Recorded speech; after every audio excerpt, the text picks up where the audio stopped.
Afternoon, everybody. I'm Skylar with Stronghold Gaming. Welcome to the third installation of the Fate of Phandalin in our Rise of Tiamat campaign. Uh, we've got a smaller crowd today than we normally have, but we're going to have some fun as we take on an ancient red dragon. If you're watching for the first time, welcome. If you are watching, if you are a return viewer, welcome back. If you have the chance, feel free to subscribe and hit the like button. If you see this on YouTube, again, hit subscribe and the bell, and it's going to help us out to build our community. With that, I'm going to toss this on over to Tim, and away we go. Tim, it's all you. Away we go. All righty. Previously on CSI Waterdeep,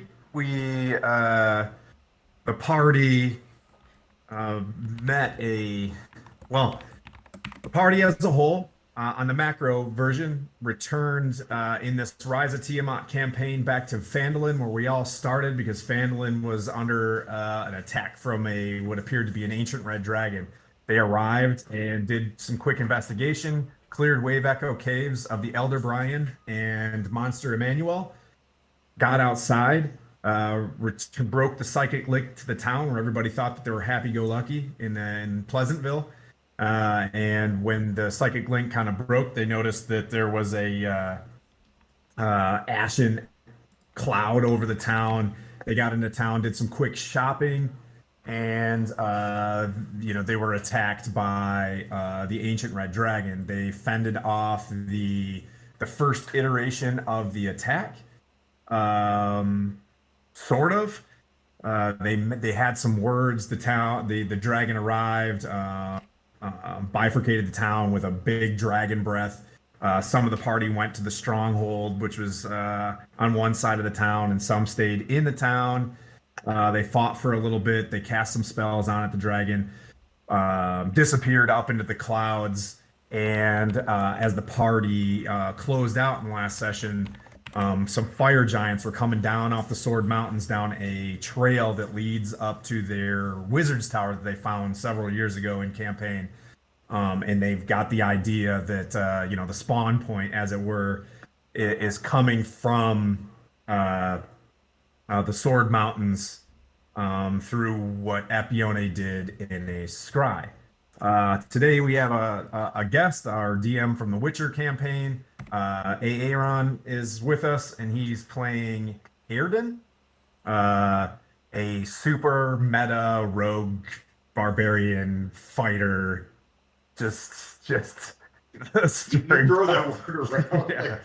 It's meta. This is meta. That's meta. So the bottom line is, where's the party at right now? This is one of those pass the ammo, reconsolidate moments again. So the party was shopping, getting some hasty supplies in, talking to some folks. The clerics and the paladins were in the Church of Timora, and they were prepping the villagers. They were giving them some reassurances.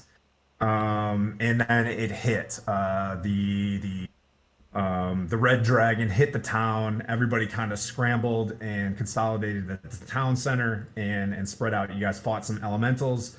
You guys ended the session by fighting off one fire giant, and the party.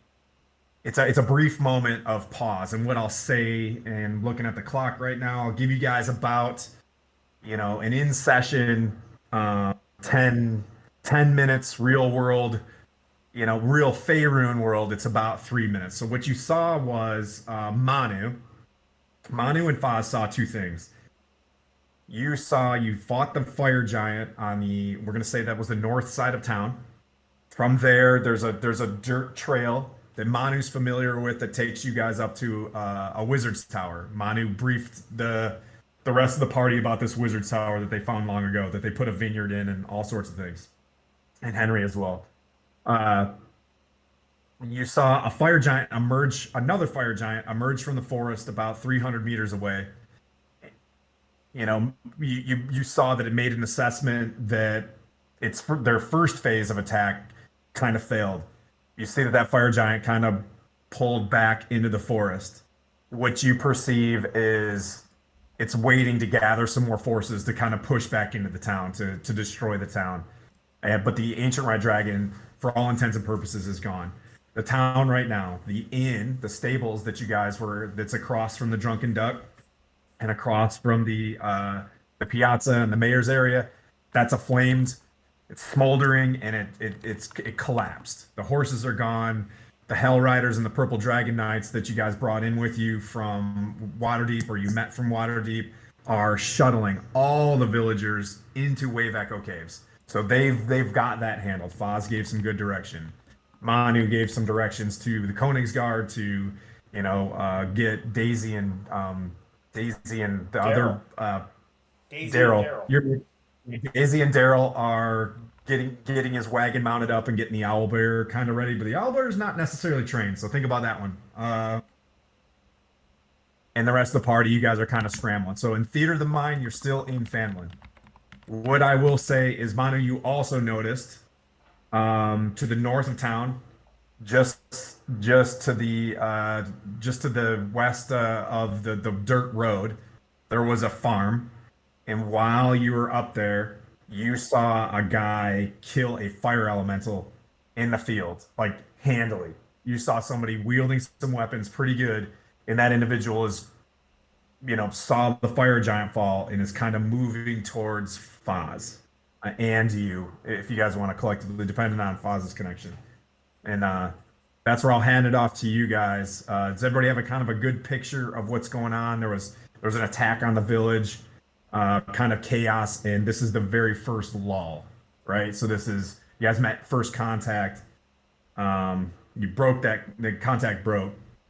You kind of get the impression that, based on that fire giant walking up into the up the hill towards the peaks of the Sword Mountains, that you have some time to, because I think some of y'all probably need to heal and stuff. Some of you got smoked. So I would say, because we've lost all of our heavy spellcasters. This is a very melee fight. It's going to be pretty awesome. So Team Testudo, the clerics, is on today. And away you guys go. Airden, your character, as you spawn in, you're walking towards, this group of people that you saw fight what are bad guys. You know what I mean? Like, in the grand scheme of things, interests are met. So As you can see him too, you can see him walking up. Just to kind of describe the character real quick, you see a human, brown hair, brown beard, unkept hair. It's kind of like slicked back from grease because he's probably spent a lot of time on the road. Fire giants, they're Dark-looking multiplying. breastplate with pouch kind of strewn across it, a pouch at his belt, a long sword. You can almost see kind of like multitude of weapons as his kind of cloak is swaying with each step that he's making as he walks up and approaches you guys, and just kind of raises a hand in salutation, still trying to assess whether or not you guys are going to look at him as a possible enemy, or whether or not he's going to have to turn and fight, or be able to engage with you guys in a conversation trying to figure out what's going on. As he's walking toward Foz, you realize that I'm covered in blood from a T-Rex biting off the head of a fire giant and dribbling that all over me. So it's pretty gruesome sight. But I greet you and I say, "Are you with us?" Saw you guys fighting. Clearly, you guys are victors. I was just trying to ascertain as to what was going on, because I saw some weird stuff going on further in the mountains, and I was trying to just follow that line down to here, and then I saw you guys fighting. Attack of a red dragon. Yeah, big wrestling wings fire. Got it. Yep. And we're gonna kill that motherfucker. Are you with us?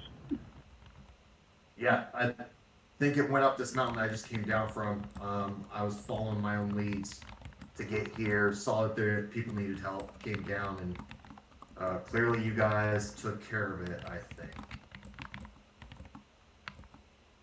And you see him kind of like ease his posture's relaxing a little bit more now that you guys have engaged in conversation with him, and he feels like you guys are going to try to like turn into a T-Rex and kill him.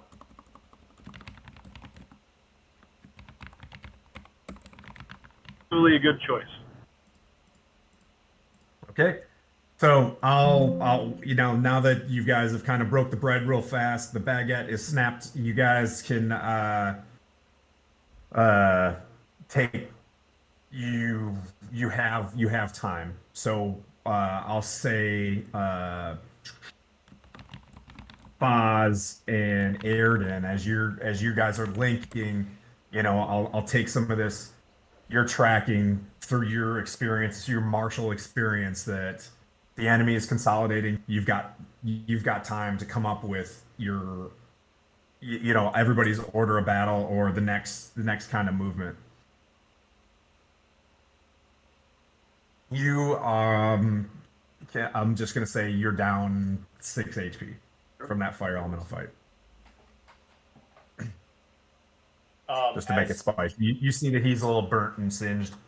As the Königsguard brings the wagon cart out forward, Okay. do I see anybody struggling with the owlbear? Yes. So there are 3 Königsguard, like, doing the Rancor and the ropes thing with it. But everybody's got, in the beginning of this, everybody's got, if you want to go over there and do a quick, Yep. perfect animal handling roll kind of That's- situation. That's what I was gonna do. I was gonna run up to those guys and say, "Chill out, chill out," and I kind of grab them by They love to. They're like, ugh, you know what I mean? They're just, grab them by the jowls and just go, "It's okay, bro. We need to get out there and do some damage." And a 12 animal Total? handling? Huh? total. 12 total. Yeah, it rears up and it gets ready to, you know what I mean? It just kind of backs off. It's not going to strike you, you know what I mean? It's higher than a 10, but it's not because they let go of the ropes, it kind of steps back 10 feet from you. I'm gonna try to coax it onto the back of the wagon, Okay.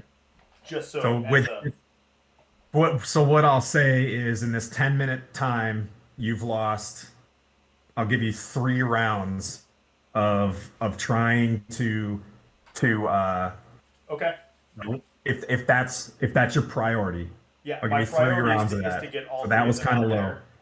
Clerics, I'm gonna go around the room right now. So Cliff, from what I remember, you and Zesus were pinned up against the side of a building.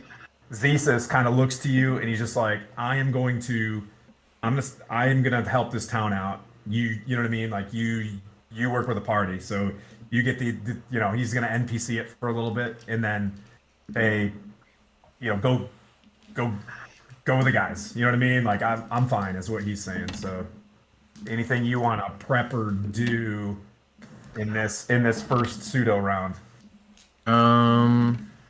Me myself, I'm pretty hurt, so uh, I'll just Roll do a quick perception check. all right. And yeah. You want perception or history, whatever's stronger, whatever you prefer. That would be a 25. Okay.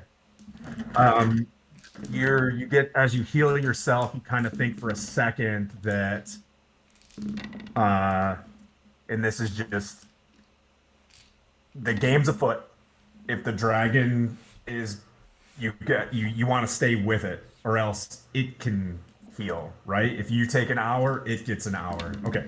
So that's something that you know what I mean? Like Zesus kind of passes off. You guys kind of work together real quick. Like you got to keep the pressure on.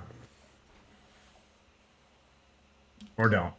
I'll try to reconvene with the rest of the group, whoever's looking to push towards You the saw dragon. Foz turn the corner.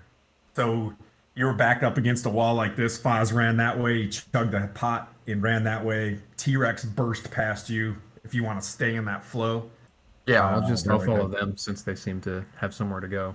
you run up to Foz. You see Foz kind of on a knee with a individual that looks like a fighter, and they're kind of conferring and pointing off to the north about something. So you just healed. You said you just cast a heal as well. Yeah, just a first level cure wounds on myself. Henry, you and Lantoris, you guys are together. So Lantoris, you're in on this as well. You guys were together. You guys were Call of Duty and peering around the corner down that alleyway of death that goes straight up to the Stronghold. It's pure smoke. It looks like it's real Mogadishu burning tires right now. Like it's the cobblestone and whatever tar or whatever they're putting together to keep the cobblestone together. That's all smoking and flame and whatever. So you guys can look off to your left together. You see Cliff dart off to the right to head towards where those guys were in town, and you see Manu messing with an owl bear. You're like, "Yep, Roger." And the stables that you just came from, Apione and Asa are NPCing. They're helping people out of that. They're in town. They're gonna take care of that until they return. Okay. So first things first, I will initiate the Avengers Assemble rally Okay. All right. button, trying to get everyone collected. As I'm doing that, I'm trying to assess everybody's wellness, if you will. Trying to check who's bad off, who's not. I'm breaking out Seems my like healer's everybody kit. it seems like everybody where you're at, other than the ladies that were damaged, but they're NPCs right now. Mhm. So your assemble would mean to go down the street and follow Cliff. You saw Yeah. Cliff look like he grabbed his little medic bag and just like burst around the corner. So you're tracking that whatever it is probably that way. Okay. Yeah, we'll rally that way. Cliff, don't burn any spells. Let me hit you with my healer's kit first. I'm gonna need some And, of that there too. Okay, yeah, let me get everybody together. Let's triage and get Team Meat Shield together and figure out how we're gonna do our order of march going forward. Because, like you said, we're not stopping the fight because we got to get this guy before he takes off. Okay, so all right. So you're gonna head down there and Yes. consolidate. Okay, so Yeah. Zephyr, Yeah, you're with them follows. as well. You're with that group. You see Henry kind of move. You're fresh. You know what I mean? You just got done, doing tight abs meditating things, and then you're ready to rock. Okay, so we'll do. You guys are assembling. So in the next, so Manu, did there anything you want to prep with, Airden? No, pretty solid. Okay, so you see a full plate mail Furbolg run up, and he's got symbols of helm on him. So you know what I mean. Your passive perception is like tight medic, and shortly thereafter, so Manu, here's your next chance. The owl bear rears backwards and takes a step back. And I just hold up my hand, and that was a 27 on that one. Okay, you come up, you do touchy feelies on the face, and it's like, all right, it's gonna come along. You also grab some like salted cod or whatever the hell you have stuffed in your in your shell. Yep, and you do the whole Scooby Doo treats in your pocket thing, and the owl bear it's gonna roll with you. I'm gonna Just the owl bear is dum unless you roll for it. So it's your character, it's your initiative. It's Right. like what's its tits? Trinket. Yeah, it's an animal companion. So Yeah. got it. Animal companion owl bear. Tight. I'm gonna have it climb up on the cart, and They do. I'm You having can it climb, add companions on D&D Beyond. Really? I didn't know that. having it climb into the wagon, and then I'm jumping on and wagoning out to the group. Okay, I can't wait to build that. 1 second, folks. And then, okay, so as a party, you guys are gathering. for the next couple seconds. So if you guys wanna hash some things out, what I'll say is, as before I'll put this together, what I'll say is that you guys are at the end of the cobblestone of town, and you're looking out to the north, 300 meters of grass and farm to the left and right. Right, there's a burn spot in the middle of the farm to the left, which is to the north, where the fire elemental just was fought Airden. Airden ran up at this like three-way intersection. Two ways are cobblestone, one way is dirt road, and that goes off. It kind of curves. It curves to the east and then heads up a low sloping. The mountains, I would say, are the Sword Mountains are likened to Austrian foothills where you're at right here, right? So this is Austrian Alp foothills kind of thing. It's a little bit grassy. Some thick trees or not, but there's a very clear route up the hill. And the folks that were in Phandalin in the past know that it's roughly 5 miles uphill to get to this place. So doing math and based on short rest times or whatever, if this is where the dragon is going to go, and then you know what I mean, make its attacks. That's what you guys are gathering. Everybody kind of have a clear picture. Yep. You guys can work out what your order of battle is or your plan. Well, like, So as we're walking back toward the center of town, I'll extend a bloody hand out toward our new team member and introduce myself. I'm Fuzz Grunlin Forgehand, and you are? Airden. We're gonna head up this mountain. I recommend, since I've already kind of been up that way, I can reconnoiter a little bit ahead. Pretty decent with the passive perceptions / investigations. Wink, wink. So you're gonna head up there now? I gotta meet up with my crew, and we'll be up shortly. Yeah, what I can do is I can get to the head. I'll hold, kind of scan things ahead, and then once you guys link up with me at the junction, I can pass by anything that I've seen. Sounds good. Thanks, Adrian. See you soon. so real quick, who's fucked? I'm a little above a third of my HP. I'm Right. solid. I'm solid. And just scout ahead, get to the point where Mano, where are you at? you just Don't gotta worry kinda about scout me. ahead and stuff since I'm solid. then Okay. Where are you at? Manu's Les. livestock are now. Yeah, I'm basically full health. I'm looking perfect. Okay. Do we have a Connor Okay. yet? Not No. yet. We have a Laz on mute though. Welcome back, sweetie. Oh, he's How still hurt here. are you, buddy?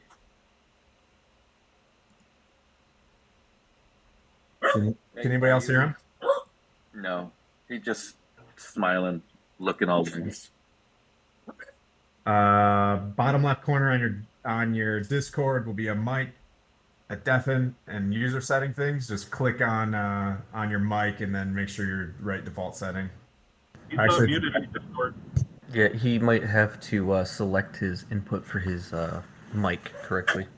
Okay, so center bottom of your screen for Discord, there's a like a mute button / a microphone. Click the down arrow. Go into what's it called? Voice settings. And then from there you can click a different thingy. Did I just close my Discord? It's not like that on mobile. Oh, it's not like that on mobile? Okay. Anyways, go work it out. I'll flag Okay, so, you a little bit. So I got my healer's kit that gives me a 1d6 +4 plus whatever hit die the guy wants, or the individual I'm using my healer's kit on. You want me to roll for each one separately? I know Lantoris is pretty bad. I know the ugly cleric is hurting pretty bad. I have average charisma. Okay. Um, The above average Beautiful looking. but have low charisma. It's fine. yeah. Oof, seen that many times. Okay, for the other cleric, I can't remember. What are you Cliff. using, Mike? Cliff. Cliff, you get a 6 plus whatever hit die, All right, so that's 12 total. and Nice. then Dan gets uh, 7 plus whatever hit die, and that's from the healer's kit. The other thing that I would like to do uh, first would be cast Bless. Cliff, if you want to bless half, I'll bless the other half, so we only burn 1 level slots. You good with that? Right. I'm down for that, but it only lasts a minute, so I would say wait until we're I about thought to that drop one in. lasts 8 hours. Well, I'm sorry, aid. Let me cast aid. Oh, aid. I'm gonna cast aid. Any luck now? Really far out. You I can also Oh. drop a death ward on somebody that lasts 8 hours. Yeah, so that was what I was gonna ask too. Do you want to hit the meat shield, or do we want to hit one of the squishy guys? about a half mile out. I'm already What? warded. You're warded, Goose. Okay. Test? So Any test? maybe hit Manu then, or who's like instrumental in this dragon Yeah, fight? Who can we not fight without? You see him going like this. Us. Obviously gonna need ranged. I'm pretty sure I'm the Yeah. only ranged person at the moment. Yeah, I mean, Claire If can. you, I can drop a death ward on you, the other cleric, just to make sure that if people do go down, then That's smart. we at least have like a backup. It's like a emergency. we got an emergency button, Yeah. and we probably want to do it on Lantoris. He's been hitting pretty hard too, and he's a ranged guy. Yeah, I have two I would- 4th level spells left that I can drop, which I I would don't mind. say maybe putting a death ward on a cleric might not be the most important thing to do because we've got 2. You know what I mean? So That's true. we're already better off than we would be normally. So death ward the ranger slash The rope, rogue. the new member to our party. Would we know that that would be the He's guy? not, he's Or not here. Lantoris. Lantoris. Yeah, I would go with Lantoris. All right. I'll drop a death ward on Lantoris then. All right, I'm also gonna drop. So if we took 10 minutes, I could do prayer for healing, but that's Just- not Just remember, the longer we wait, the more the dragon heals while we sit here. true. Okay, Anyone- so I would say if you started it exactly like, hey, we got 10 minutes. If you wanted to do something like that, this would be the time. But then you have to realize how long you would have to basically run up the hill. Okay, it's You know not what I a. mean? To meet that. Yeah, this is basically a triage and go, not a. Because I'm going to say a Okay. short rest in this is about an hour. Okay. So 30 minutes is running up the hill. An hour is walking up the hill, I'll say. An hour to 45. So if you wanted to take 10 minutes, I'm not gonna knock you for that one. Especially if you're gonna burn a spell slot. All right, I'm gonna do the healer's kit on Lantoris, and then I'm gonna do a cure wounds for him as well. And he's gonna go with 21. Also, you Points might want to of- read the duration of bless. Yeah, I checked. I meant aid. Oh, okay. So yeah, Dan, you got a cure wounds of for 21. Back at you, and aid. You want me to read aid, Tim? Yeah. If this is Yeah, so aid. Your spell bolsters your allies' toughness and resolve. Choose up to 3 creatures within range. Each target gets hit point maximum and current hit points increased by 5 for the duration, and that's 8 hours. Okay. When I cast it above At 3, the hit points increase for 5. So for the remainder, I'm gonna hit Len Taurus, Laz, and who's the other squishy? Just Are wanted we to out say of squishies? Miran's watching, so everybody get your A game and act. Miran,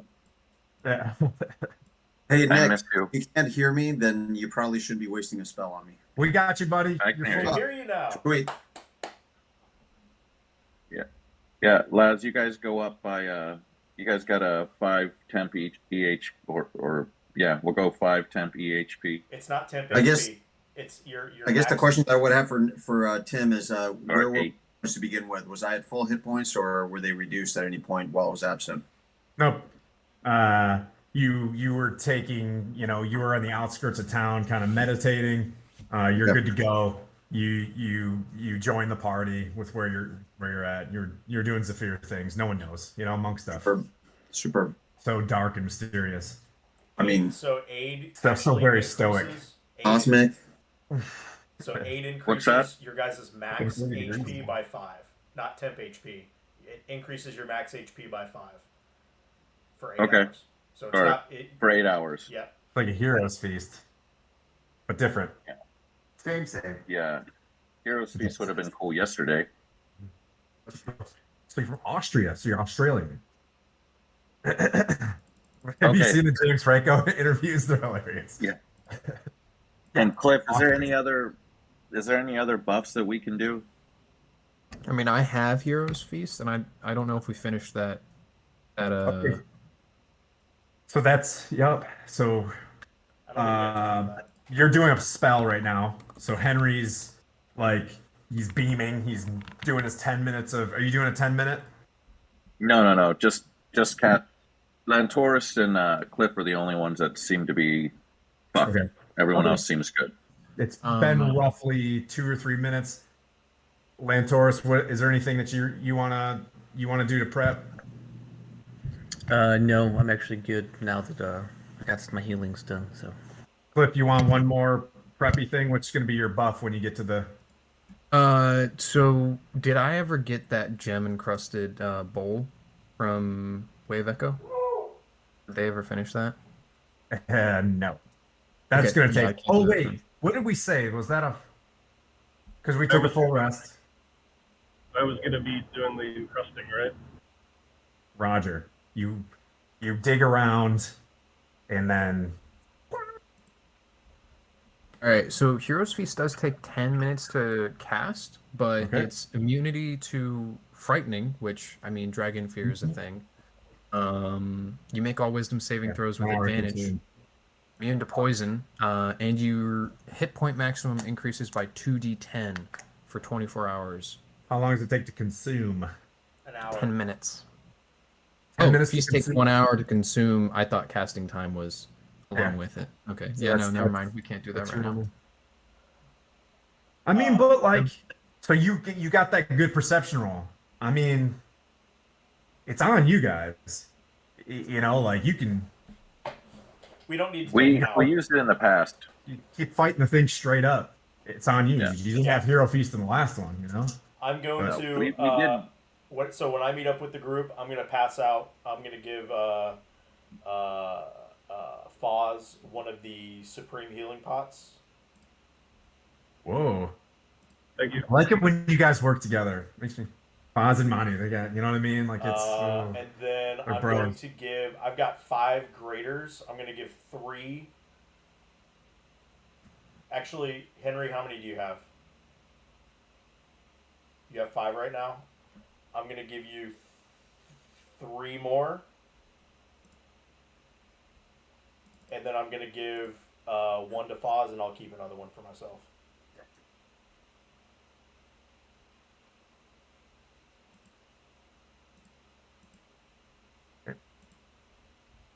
And I will cast a bless once we get into combat. I'll do it at 2nd level so I can hit 4 people. Who should I drop that on? Manu, Foz, and Taurus. Anyone else? Yeah, if you do that, you'll cover the meat shield and the melee and the new guy. Manu Fa, or actually no, you might want to catch Laz because he rolls like shit. You get the idea that they're I do, but those loose So Manu, we- Faz, and Laz. you see a Oh, lot and of like Lantor's 4. doing what you good. Does that sound good? So what is that? It's bless. Are we doing that now? No, once the second that combat seems apparent, I'm gonna just Like a drop ready that. action. Gotcha. Yeah. Okay. So what I'll say is, all right. So that's. Did you cast a spell or do anything, Cliff, just now? Okay. Oh, So I in cast Death terms Ward of, I'm earlier. just like doing time sort of stuff just to see the speed. Lantoris, are you ready? So who's Manu? Do one more animal check because right now you have an owlbear in the back of a. You have. I'll That is- say that you is- know that you have an owlbear in the back of a wagon. It's an owlbear in the back of a wagon. Yep. So And as do we one pull up, more check to see if it's 18 plus worthy of. 18 plus 8, 26. Okay. You're sitting there throwing cod up in the air, and it's been well fed over the past couple days with the Koenigsguard. You're like, oh, I should probably give them some sort of dwarven ale tip or something like that at the end of this. And I'll say, I'll, it's yours to run. Neutral. Call it neutral at least. Yeah, yeah. Okay. And unless you know what I mean, it can follow some pretty basic commands. But Okay. what's the fucking intelligence on those things? Anyways, we'll It get around is- to it. Hold on, I'll tell you. It can do like a guard this thing. You know what I mean? Like, Intel how about is this? Intel is You can 3. give it. It basically will know for today to protect a. It will defend like a 20 foot. You know what I mean? Circle. Cool. It will like go to where you want it to go, and it will defend itself and not hurt the party necessarily unless it's attacked. Okay. Fair enough. Zafir, do you want to do anything to prep? I don't think I have anything that is prep worthy in terms of like my monk skills and abilities. Okay. And I have my equipment in order. So yeah, I think I'm about as ready as I will be. Okay, I got you on the battlefield. All right, you know that Connor went off in some sort of flanking position. He did Connor things and he went on the backside of the stronghold. You know he's somewhere out there doing Connor things. I'll drop him when he arrives. Right now, Airden left the party and went closer to where the dirt road meets the forest and heads in. And he's kind of watching things. I passed him off some stuff, but you know that he's at the release point. Once you guys are ready, you guys just I'll say Henry. Once you're ready to step off, you guys are ready to step off and head towards Airden. Oh, or Foz. Foz, I'm sorry. Did you need to prep anything? No, just drop that Supreme pot in my inventory if you could, please. Dropping it in the pot right now. You, Tim. And yeah, I'm basically maxed out right now. I don't think I really need anything. Okay. Hang on, let me go to inventory. Supreme. He gets a greater and a supreme. Sir, managing. 1 second, buddy. Supreme.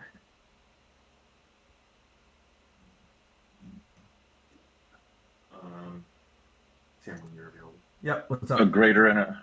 So I'm going to utilize one of my features as a battle master, which is know your enemy.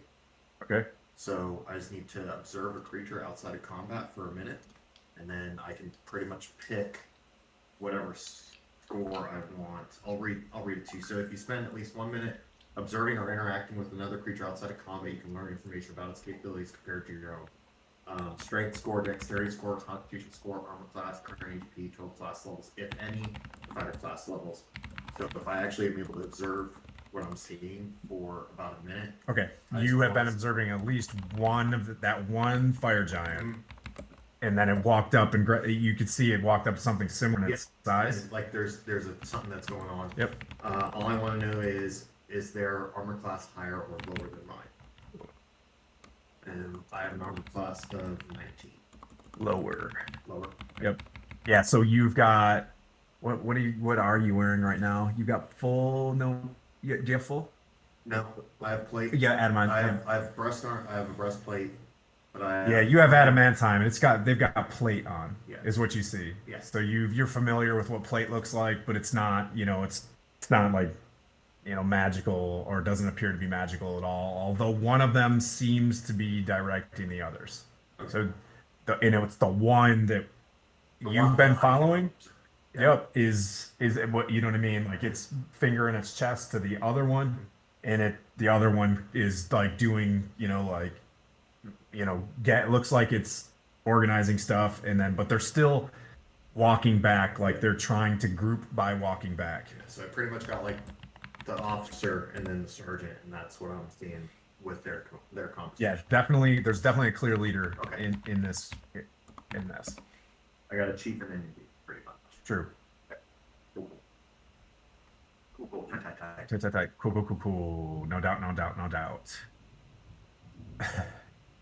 I'm not a Peralta.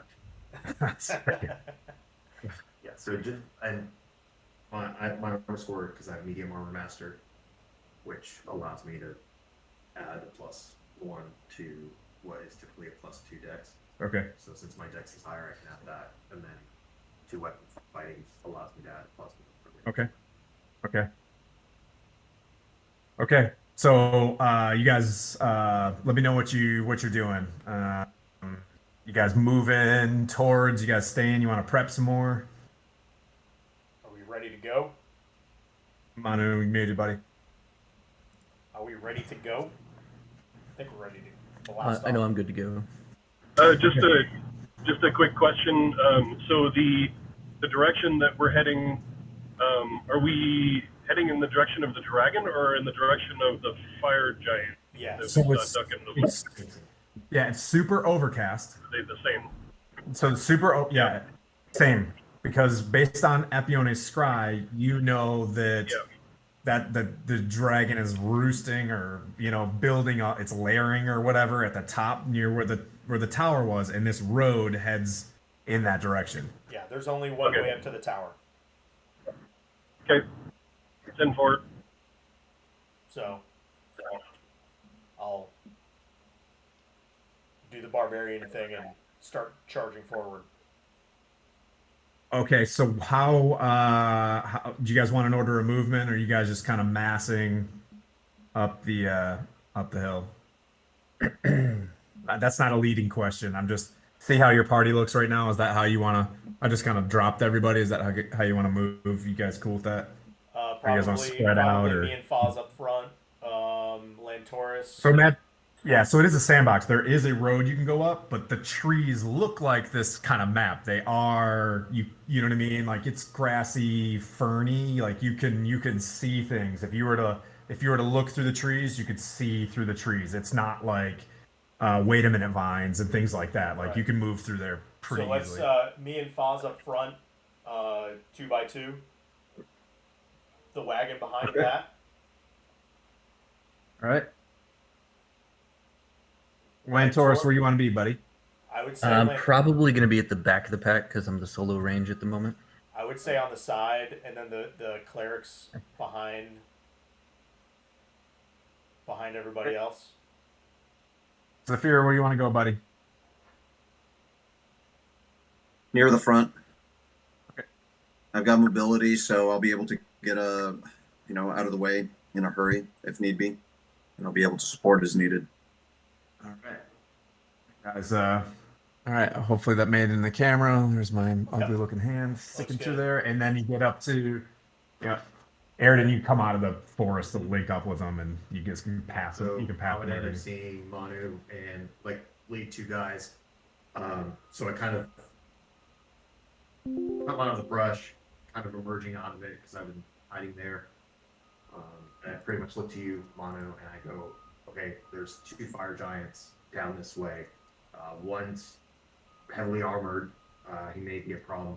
It looks like he's in charge, so we're probably gonna have to deal with that if we keep going. We may, if you want, we may be able to get a party and kind of skirt in the tree line to kind of create a flanking maneuver once we encounter those guys, or we can go at them head on. My tactic is going to be to go head on, but everybody else in the party can go off to the side if they need to. I'm going up the mountain. It is going to take some time. It's about a mile down is where I saw him, so we're going to be within visual range pretty quickly based off this terrain. So we could probably draw them in. That way you get your upfront battle, and then I can skirt off to the side, wait for them to come into contact with you guys, and then come out and try to aid as needed. That works. Yeah, I'm cool with that.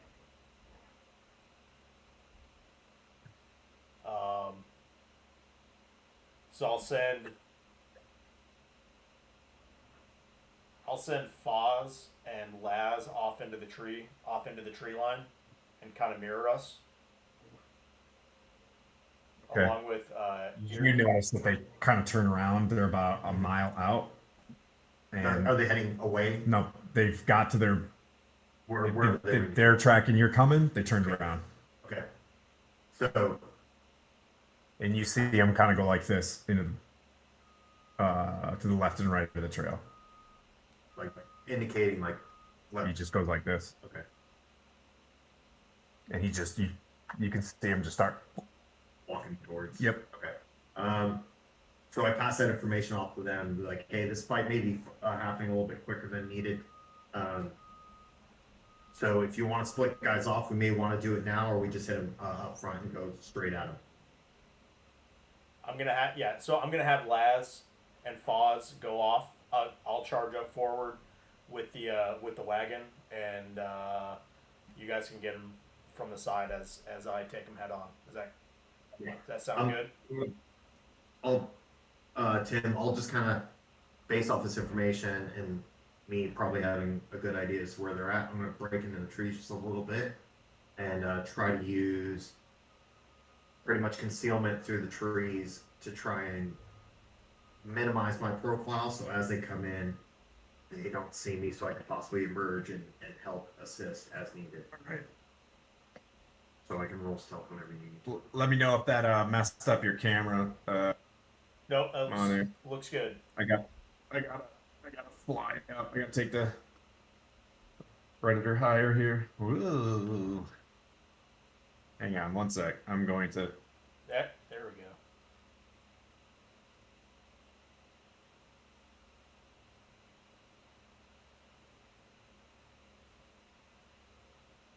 Break my phone in the process. All right, I gotta get to the other side. One sec.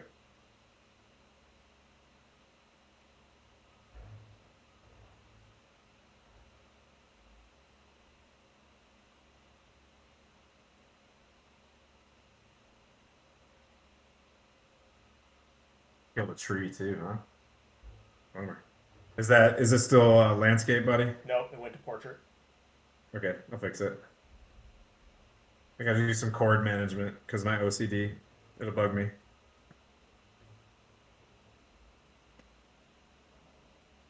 There we go. And this tree stands back up. You guys can see Aridin over here. So I would have Foz and Laz break off into the tree line Okay. and mirror us from. To the left or the right, because right now I'm on your guys' right hand side of the trees. It's a good picture. I would say one to the left and one to the right. So, on either side. Okay. Like so. Yep. And you guys moving up. It looks like they're lumbering for you guys. You guys know the fight's gonna happen. You know it's gonna happen in about 1 round, so we're gonna roll for initiative. You want me to stop real quick? Sure.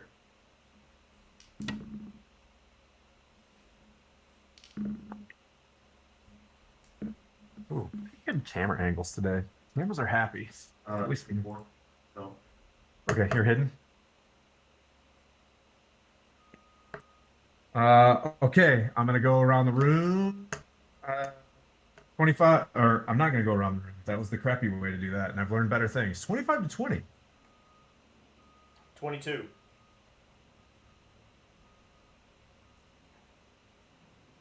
want me to roll for you, Foz? Foz just rolled a 16. 16. 16.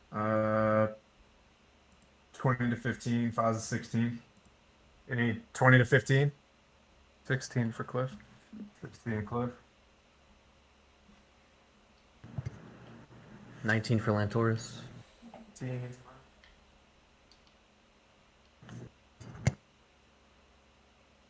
Ooh, roll low, eh? You roll. Okay, so that's 20 to 15, 15 to 10. One more time, and you roll a 10. The fear has 14, keeping up my streak of d20 rolls under 10. Okay. Henry, what'd you get? What you got? Your 4. 6. Okay. Oh my! I'll just hang out here in the back. That's perfect for a cleric. Yeah, actually, it does work out pretty well. Did I miss anybody? Nope. Okay. All right, let me roll for some baddies.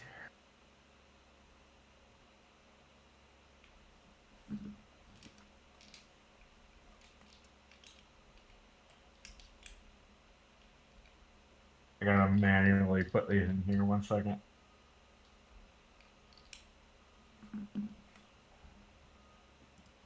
Look out. Oh, it's gonna do the whole party.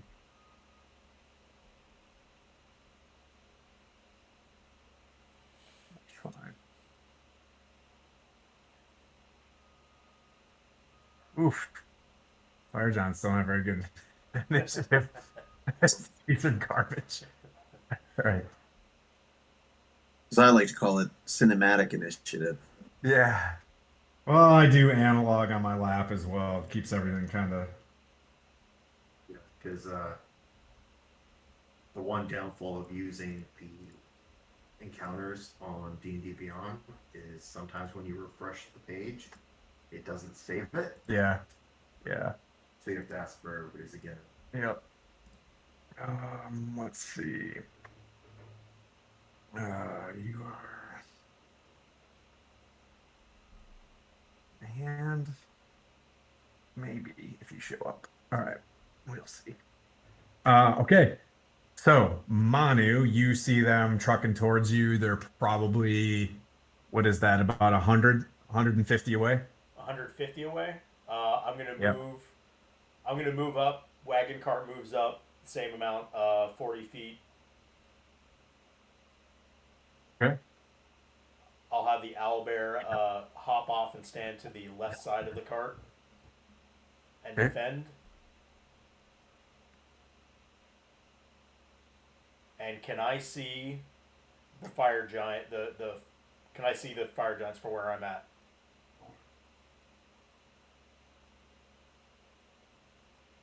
Oh, yeah, absolutely. As long as I'm within 120 feet, which you said I should be 110 at this point. Yes, sir. The guy on the right is getting 3 Eldritch Blast bolts to the face. Okay. All right. Send it. So that's a dirty 20, a 19, and a 12. 2 hits. 2 hits. That's D10s. D10s.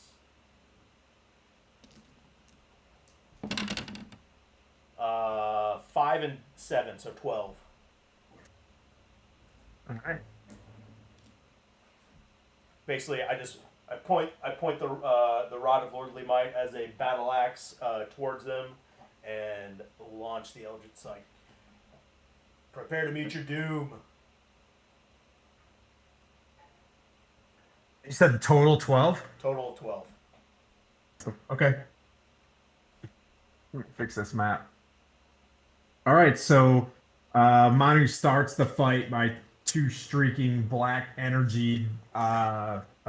You're sitting over there and you see the barbarian like reach up, holding this rod, and shoots like two like fiendish beams at this thing, which that's So, just for me, that's gonna now pique my interest to go and like, okay, things aren't as what they seem.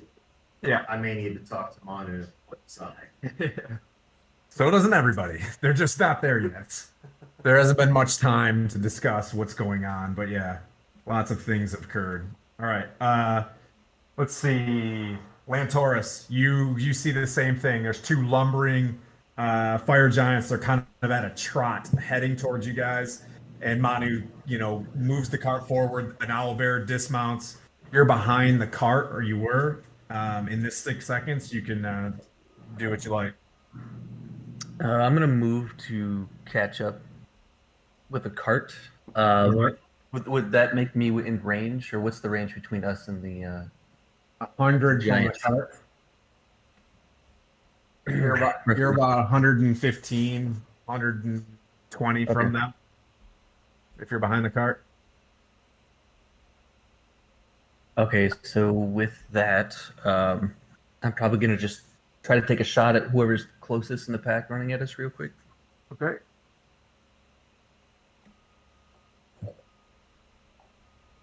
The closest is the same fire giant that Manu Yeah, just hit with two beams of Eldritch Blast. So 21 to hit on that one. Yeah.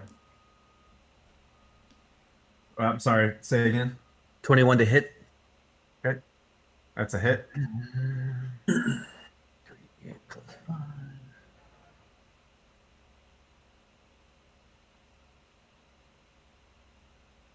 Forgot what was so useful about running this encounter last time, because right now it escapes me. So that'll be 25 piercing. Oof. Okay. But it also knocks him back 5 feet. So how does that work if he's running at me and gets hit? Is it based While on the running. size? Is it your size or smaller? The knockback? It just says knockback 5 feet because I'm using my Force Ballista. Okay. All right. So the Force Ballista goes boing because it's the Force Ballista, and I didn't forget. All right. So Force Ballista boing down there and moves him. Hits him in the shoulder. Steps back. His paltry 5 feet towards his comrade, but the damage is done. All right, and for now, that will end my turn. Hey Tim, does it sound like this? I didn't hear it. Sorry, hold on. It's funny because I can hear it upstairs. I found on the door. Okay, so Lantoris, you want to do anything else? No, I'm where I'm at, or where I want to be right now, kind of positioning myself between the cart, Manu, and everybody else. So You could get on the car. DM deep breath. All right. It's moving along. It's transitioned from intro phase to things are happening phase. That's a good. I just sandboxed and ruined his thing. I'm waiting for him to get me back here anytime. All right, so Foz, there you go, buddy. You watch the same thing. Bam, bam, bam. One Eldritch Blast goes high, and then Lantoris, whips out his not crossbow, hand ballista, and and shoots this thing and knocks it back, and you can see it just like glaring. It watched one of its friends dies, and it just starts going into a full sprint. Yeah, and I'm going to say that looks like fun. I'm going to move my 25 feet forward and fire 3 shots from the longbow. And after that, use my bonus to switch back over to Sun Sword, and that'll end my turn. Would you like? Can you do it, or I don't want you to crash? You want me to do it? Yeah, you do it. All right. So crossbow first, eh? No, longbow. Oh, longbow. All right. Actions. Longbow. Fire. Oof. So you're just like you get this moment and it just streaks in the same where that Eldritch Blast went, it goes over its head. You got another shot? Can you hear me, buddy? Do you want another shot? You said 2 longbows and a... Sorry, there's 3 shots total. Okay, so 3 longbows. Yes, sir. Okay, so the first one, the second one lands. First one goes high, the second one does. I can write that down. Second one's a hit, and the third one, for sure.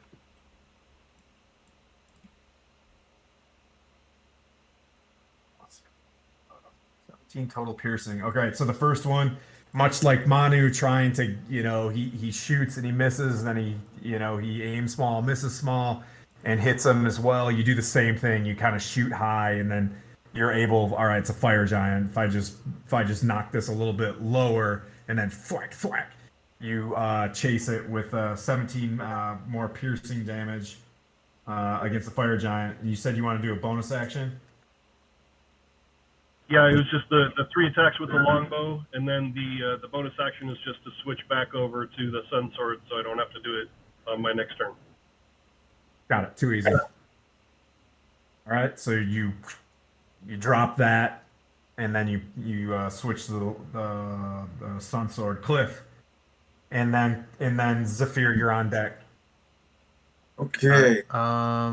Since we seem to be just taking pot shots on them, how far away am I from one of them, or the closest one? Everybody's within 300, but back here you're roughly about 160.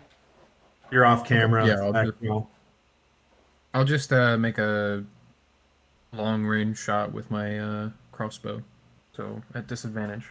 Okay. It's only a 13. Yep. So you went high. All right. That'll be my turn since they're not close enough for me to really do much else. Okay. Zephyr, you're to the back left of the cart, just off camera. Yep.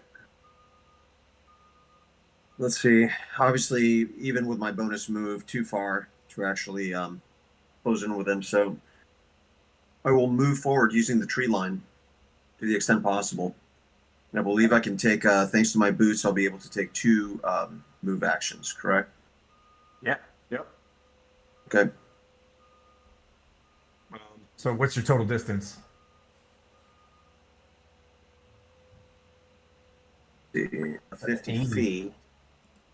So you can move 100. If for 100, you could basically get straight up to the giants. Okay. Well, we'll say within 20 feet of them. And Yeah, do you want to stay in the tree line? You want to be in the trees? if it'll. Yeah. I can't really gauge it that well from the camera. Yeah, Get as close as possible. You could be moving, you know what I mean, like into here.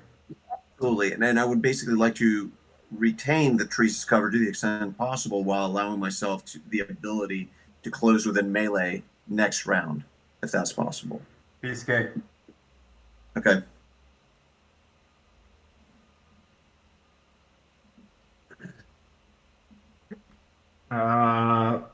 Airden, you're okay. All right, so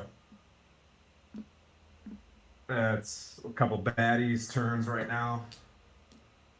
Are gonna burst straight out the tree line towards you, Zephyr. As you get into that position, bugbears are gonna run across the road. So Manu, you see 2 streaking bugbears run across. streaking. We're going streaking. You're to face lesser variants of evil. One takes its battle axe or its morning star with a 23 to hit. A hit, buddy. Zephyr. Yep. Hold on. Yeah, it does. Sorry, I thought it was on mute. Yeah, it's Nope, you're okay. my armor class is 22. All right, so it swings and hits you for 11 slashing damage. And then the next one runs up next to him and rolls a nat 1. Fantastic. So he comes up and he kind of falls to a knee real quick. Calling me right now. Go away. Hang on 1 second and send a voicemail. See you, buddy. Perfect position to get punted next round. And okay, so one hits you as you see it screaming across, and you get the idea that there are probably more enemy with these guys. And then now, Airden, you're up. You saw some dark masses like run through the tree line. So as I say, for this party, a bonus action. So for us, with bonus actions, you can take a check. So if you use your whole action, you can do, you know what I mean, like a perception check. If you take a bonus action, I think we'll just go. It's a perception at disadvantage. Great. Well, I also have passive perception of 17. So if they're high. That's tight. What I want to do is I want to use the trees still as cover. What I may end up doing is kind of breaking out of my little hidey hole. Okay. So in order to take full movement as opposed to half, unless you run things differently, to move 60 feet. So take a dash action, and then either use my action to then hide again, or So you have 2 actions? because I also You have a rogue. cunning action. Okay. I can bonus action dash. Yep. Okay, so bonus action dash. Go ahead and move your character. So- You know, 60 based off the mini being 5 feet.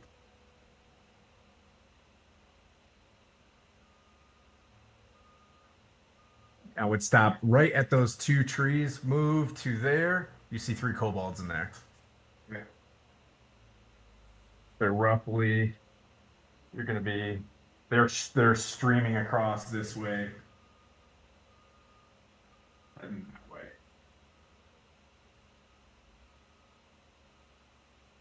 They don't see you. Well, much movement, bonus action.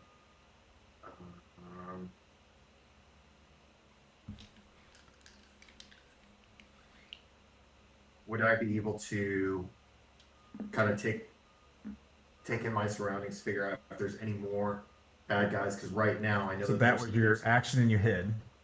Well, I haven't hid yet. Okay. I still need to roll stealth. So I can, if you don't want me to, I can just pull back on that hide. Yep. And just be like, Perceive. "Hey, what's up?" And Yep. try to perceive. So you see that their heads are going this way. So you know that in terms of their awareness, they're not really paying attention to you. They're keyed on Zephyr. Yeah. Okay. So if I can, I'd like to use my action to then utilize my light crossbow and engage the one in the rear. Okay. Man, I hope you kill a kobold. Pretty tough. These are real tough kobolds. Tough creatures. Sorry, I was reaching for the mute button. Phrasing, engaging in the rear. Oh man, I sort of 14 to hit. hit. Okay. I have 2 attacks per action. So. Okay. And that's like 18 plus 8, so yeah. So, Okay. So you use the light crossbow? Yeah. Okay, so you're running up there, you're zipping around the trees, you see them come by, you grab your light crossbow, you pull it out, you kind of do the half squint thing, right through its head, and it just falls limply. Very much deed. That's already 80 plus whatever I would roll. It's... Okay. Yeah, that ends my turn. So. Is that 2 attacks? So your first attack killed it. Just so you know. Okay, so if my second attack was 18 plus Yep. like 8. Yep. I would just moved. Yep. Left. Which was how much damage was the second attack? Second attack is 8 plus 4. 8, 9, 10, 11. 1d8 plus 4. Yeah. Just yeah. So Yeah. just the plus 4 plus 80. A 1 die 1. It fucking. So you just went down the line. You hit 1, and then you got its cousin. And you're just taking out the family. And the other one's just unbeknownst. Just thinking he's just like, come on, boys! Oh, snap. Yeah. All right, so Henry, you're up. You could tell their initiative was, oh, wait, nope. Henry is not up. Do what you want to do. Do what you want to do.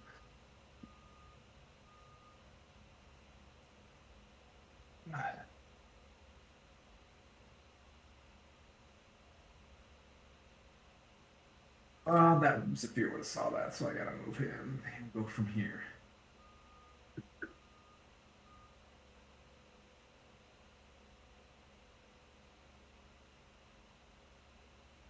The ogre is coming. Lay ogre. Le ogre. No. All right. afraid. And not now, afraid. Henry, you're up, buddy. With Uh, top of the. Yep, Henry is up. okay, so as this is unfolding in front of me, I'm guessing this ogre has magically appeared. And by magic, Yeah. It's just- emerging threat. Yep, emerged. Okay, so what's the distance to if I get in behind Team Meat Shield? What's the distance from the ogre to me versus the fire? Ogre's probably 80 if you got the Foz, if you see him on the map. Yeah. Yep, 80 All right. I'm going to ish. move myself, not necessarily in line with Foz, but behind Team Meat Shield. And as I'm doing this, I'm telling them, get the 2 assholes in the front. I got this, and I'm going to cast Guiding Bolt on Lay Ogre. Okay. All right. That tracks everybody. You guys good with that? Unless you want to hit bless. So based off, again, is this one of those things, Henry's smarter than Nick? You guys fucking crushed one of these things last time, right? Or was that with the T-Rex? Am I remembering that right? The T-Rex bit its face off. Uh, I mean, I can drop bless. yeah, I was gonna Comes say around to Cliff my was turn. That on my plan. Bless detail, oh, okay, right? Gotcha. Yeah. But again, we need to apply damage to the bigger bad guys, and this guy, the ogre, and again, Tim, this passive perception or wisdom check if I need to. The ogre is less of a threat than lay fire elementals, correct? Oh, I mean, significantly. Yeah, you guys were level 3 in ogres back when Clay was playing long ago. Okay, so yeah, guiding bolt to the ogre for a 26. Hit.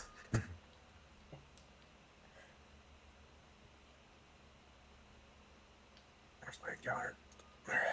All right. For 17 damage. Okay.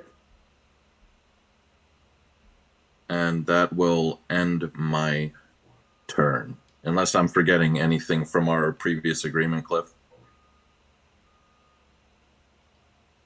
Not at all. No. Okay, cool. Together. All right. It's baddie time. Ooh-wee. Ooh-wee. All right. You hear this one guy, this kobold, like, and he's gonna stay in the front. Oh, Tim, I was under the impression that my bless would go off the second combat started as a ready action. Reaction. Yep. Sounds good. Okay, so yeah, so then Manu, Foz, Lantaurus, and Zephyr, I think. Sophia. 1 second.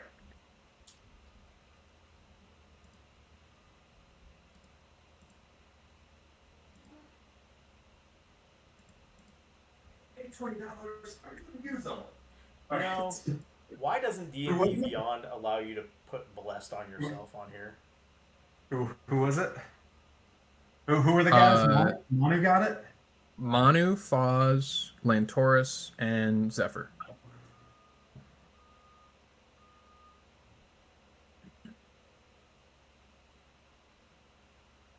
What's the range on that? Oh, because you popped it. That's right. Yeah, I wanted to pop that the second we saw enemies. So it's technically already counted down 1 round.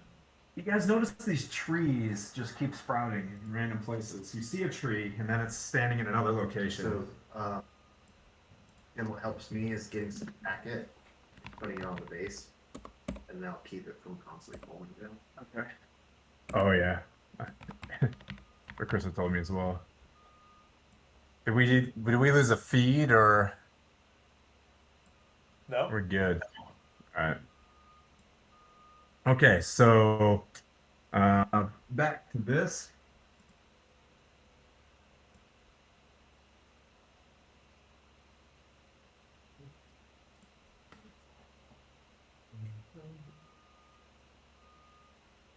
I guess we're back up. All right, so fire giant.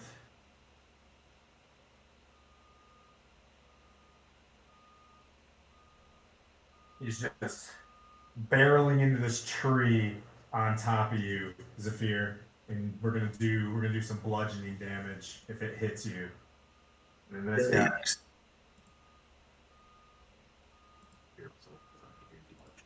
It's gonna take a big giant swing to include the tree, and oh yeah, they're all just gonna have a payday with you. All right. First, a kobold is going to shoot his little arrow at you. Yeah. Staff. All right.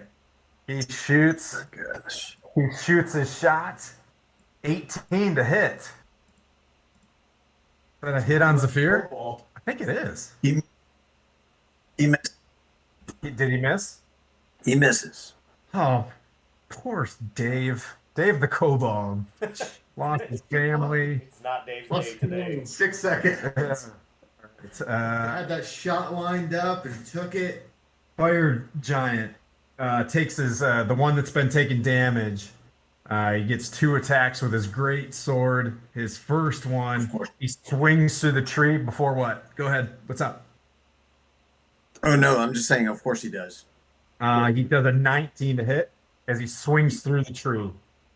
He misses. He hits the tree.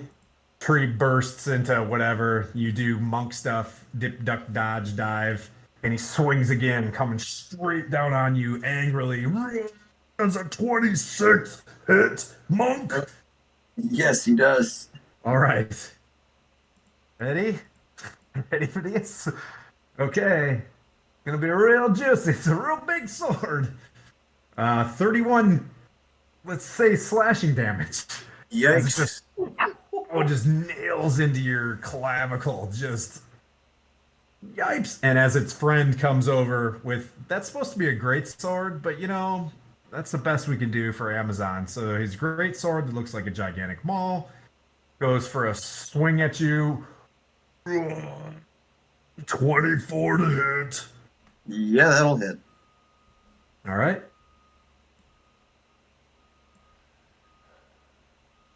And he does 28 slashing damage, and he swings it back around. over top of the heads of these bugbears like it's nothing for a 24 to hit. Yeah, that'll hit. And that is 30 more damage, good sir. God dang. That drops me to -4 hit points. Okay, Zephyr drops unconscious.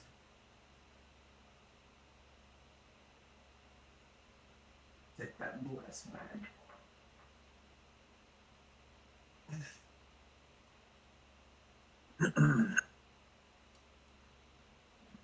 Thank you for your service. And all right, we You are want me to back. make a death save or anything like that? Not yet. That'll be at the beginning of your next round, and I do the death saves just to add additional terror. Dun dun dun.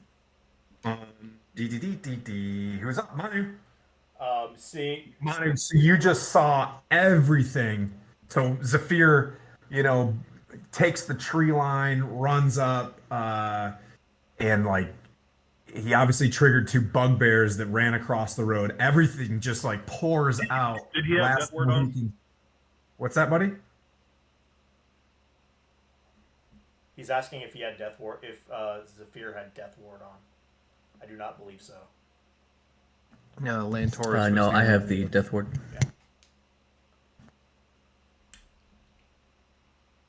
Okay. Mana, you look forward and you see this just like mass of baddies, and everybody just kind of stomp on poor Zephyr, and your turn comes back.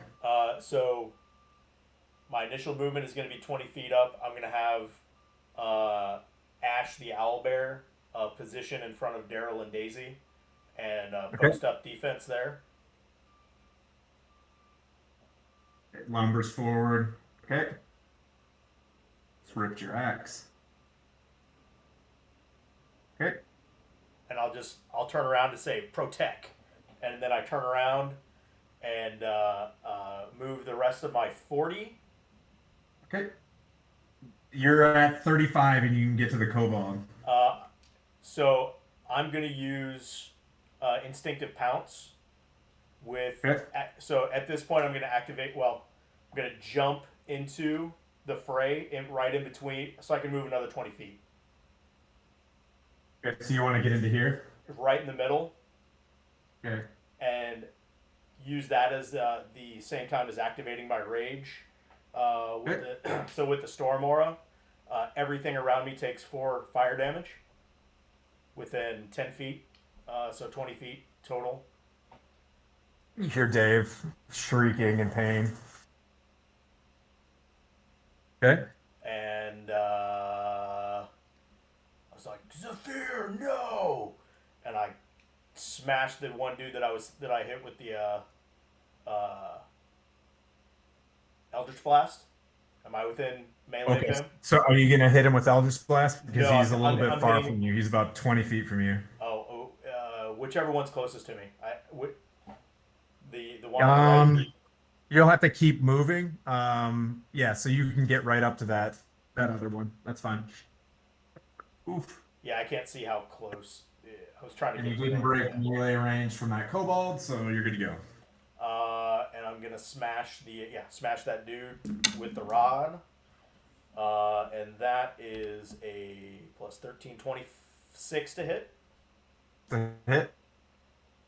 So that's gonna be the first swing. Second swing is gonna be another 25, 29 to hit. The hit. And then that's gonna be 2d10. So that's 15 plus 16 is 31 plus 6 is 37 slashing. Is that total from both hits? Yes. Okay. So 37 This is plus your the rod fire. turned into an axe. And actually, as part of one of those hits, I am going to inventory. Try to.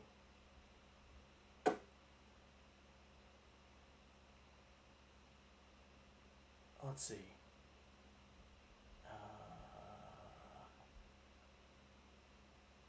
Paralyze him. No, sorry, terrify. We'll do terrify. So he has to make a DC 17 Wisdom.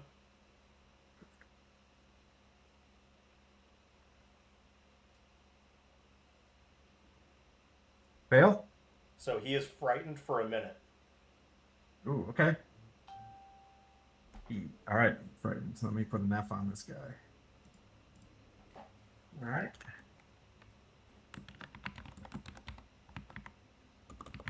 And that will be my turn.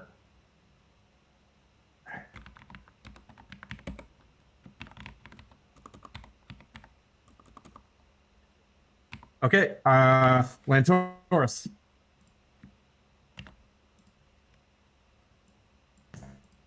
Alrighty. So they're still in range from where I'm at, correct? The two big giant dudes. Yeah. Yes, they are. Okay, Within, within, like, you're trying to say, are they within, what you call it? Hey, 400 feet, we're good. Yep. Okay. So I'm going to use my crossbow for my first action. I do want to focus the guy that I've already hit once. That'll be my current focus, if you will. Okay, so he broke left. He took a swing at Zephyr. Yep, he's the one on the left. Does 19 hit? Yes, it meets his. Yep. 19 hits.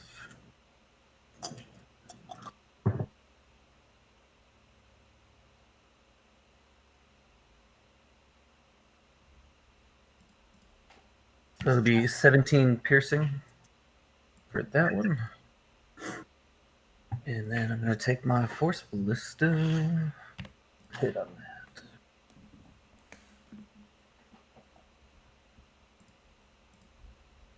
that. Okay. Whew, 27 to hit. Well, that's big.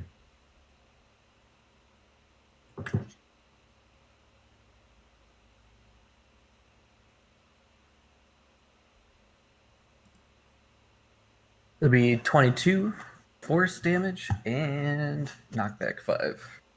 Okay. And that right there will end my turn.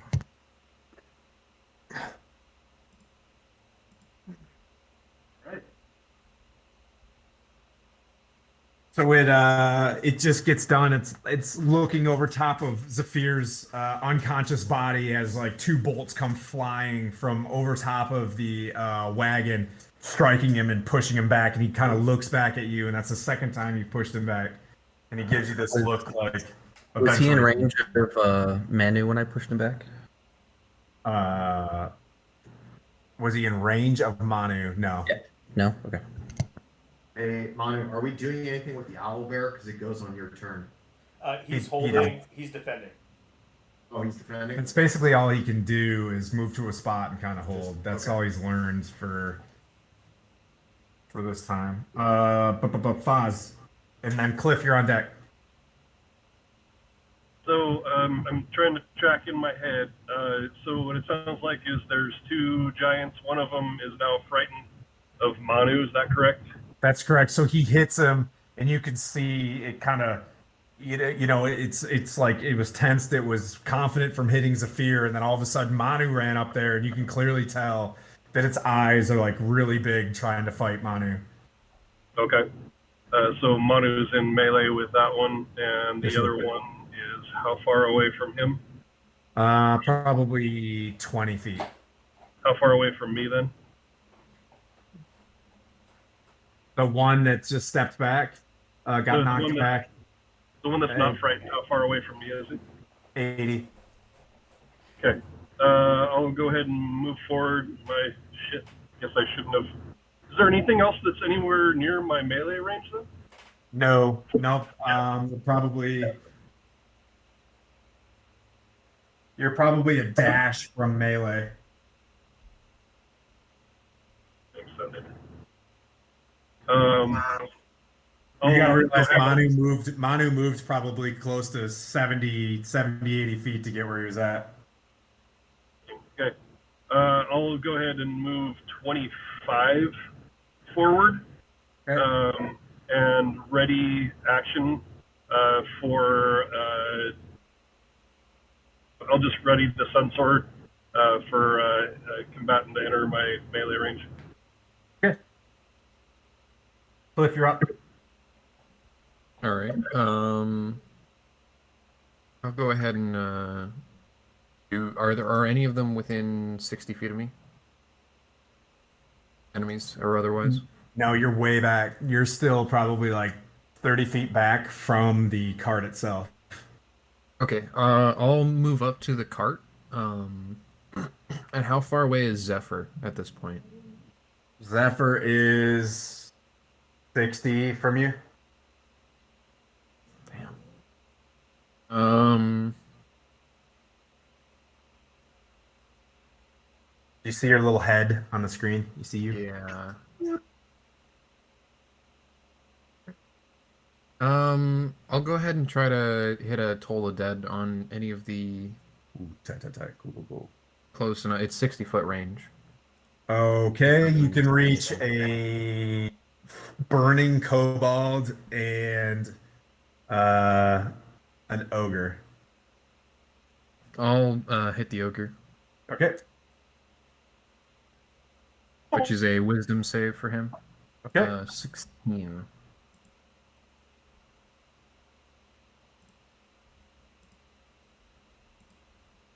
I'm sure he's gonna pass this.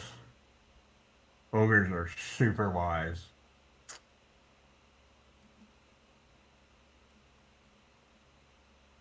Pass. Okay. So no damage, but That's with I a am, -2 modifier. Wow. All right.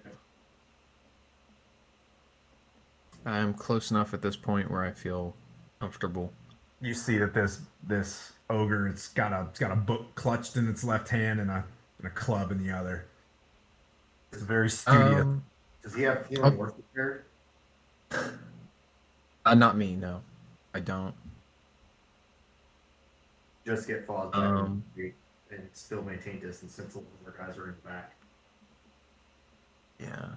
I'll use a bonus action just to perception check around me. My general area. Okay, yeah, you notice that what appears to be whatever forces they did gather, and you've been paying attention to this all along.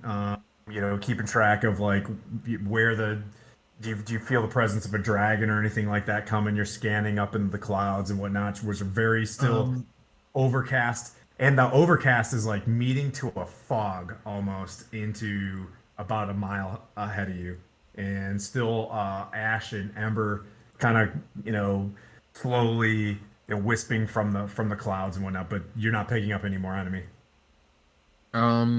What was that about the trees just appearing earlier? I was knocking trees over and I was placing them Okay. in not the Okay, I same. was just making sure that wasn't something in Yeah. game. Yeah. Yeah, no, that'll just be my turn then. Okay. The Zephyr, I just rolled for you. Bugbears are going to attack Manu.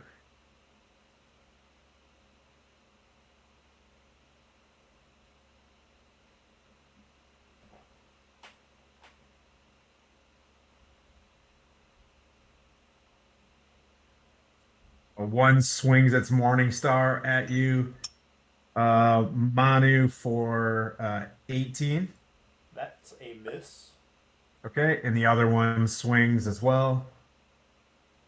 Love it when it falls in that, and it misses as well. But they're gonna kind of hold.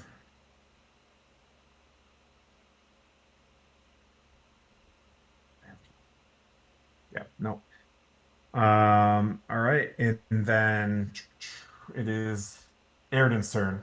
Eridan, you watch you drop those two kobolds, and you know that there's some sort of heavy fray kind of obscured, but you see just giant, legs and all sorts of action off to your front and left. I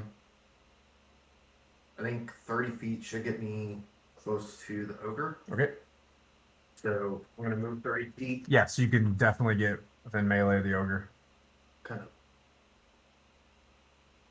30 feet here. Okay. Nobody else is around him. It's just me, right? That's correct. That's right. All right. So I'm going to make an attack on him and utilize a trip attack. Okay. Trip at ogre. Trip attack. This is large giant creature. So Okay. for trip attack, I'll read it to you. I can hit a creature with a weapon attack. I can spend one superior die to knock the target down.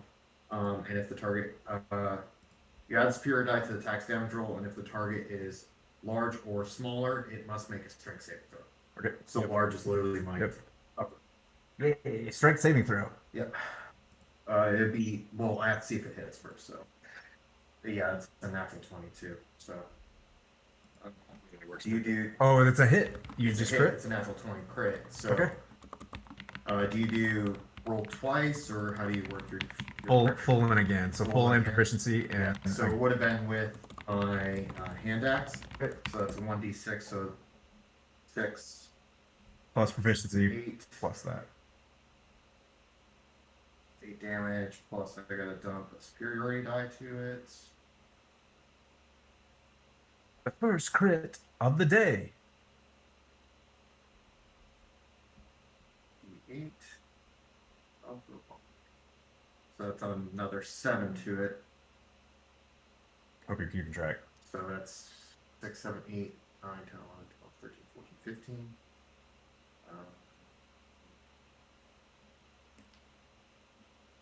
16, 17, 18, 19, and because it's a vicious hand axe, he takes an additional 7 damage. So, like, all the damage. Oh. So that's 7 plus 7, which is 14. That's 8, 9, 10, 11, 12. So 14 plus 12 is 26. 26 total? 26 total, and he has to make a strength saving throw DC 16. Okay. Or be knocked prone. His was a 21. Yep, he saved. Okay, 26. I'm going to then come back at him with my. So you just slide up, you do that knee slide thing and just like jam right in the back of his thigh and like pull that artery. And you see it just like as it's trying to look for you so that you can get this next attack in. But it is just gushing blood. Next attack. I'm just going to use my short sword, so 14 plus 8 probably hits on no ogre. 14 plus, yes, hits an ogre. Okay, so it's a 1d6. 5, so that is 8 damage. Okay. And again.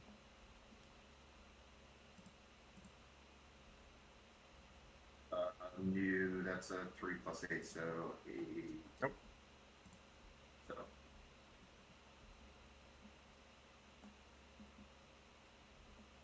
Adjust this up again. All right. That's your turn? Yep, that's my action, bonus action. Okay. All right. Airden went. The ogre's actually up. It does come around, and it's gonna take a ogre swing at you.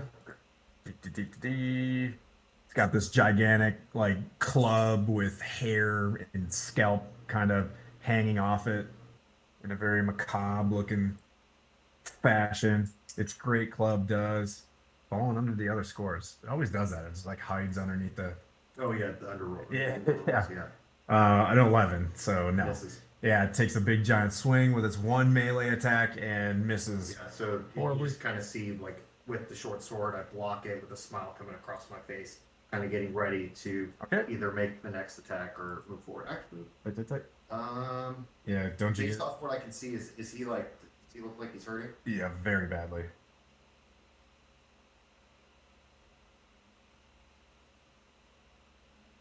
Okay, because I'm gonna use repose. Riposte. Riposte. Okay. So I'm gonna dump another superiority die. Okay. Just to try and get rid of him. All right.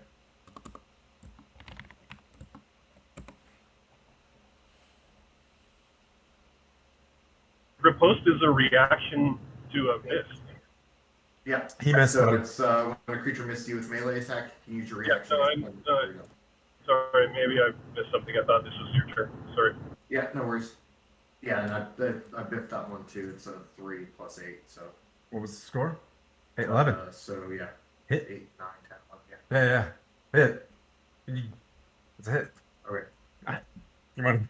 Okay. Wanna look at it? I rolled it a lot the last time too, so Yeah, yeah. no worries. Oh, did you? Oh, No worries.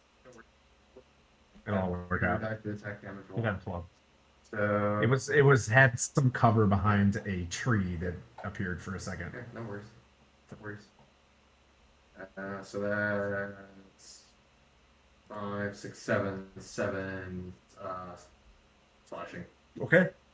Yeah, both your hit that you missed, and then you drove it home with your other hand, and you fully peel whatever that artery was, and this thing just gushes out and falls flat on its face, giving you a quarter cover. But yeah, it's very large and dead right there in front of you. Okay. You don't get fighter things when you kill something, do you? All right. Henry. Still with us? There he is. I'm still here. Hey, so I heard Manu's shriek. No, Laz. Yep. So obviously, I'm aware of Laz's utter. Yep, he's 60 feet away from you. All right, I'm going to make my way to Laz and flip into medic mode. Okay, you dashing? Yeah, I don't. Or That's your is he? action? Yeah, he's behind me, isn't he? Laz? He's with a mace. He's with a Morning Star. Yep. Alright. Laz is like 2 movements away for a dash action. I'll You're way take- back. Yeah, I'll take the dash to Laz. Unfortunately, that Okay. ends my turn. And Okay. is he surround? Are we? If I go back, or how far up is he? Okay. How far did you just move him? 60 feet. Okay. Yep. So he's still about 30 feet from you. And is he surrounded? Yes. Okay, I thought Laz was behind me. My Yeah. bad. Undo. Yeah, Monty, I you was want to go back? All right. Yeah.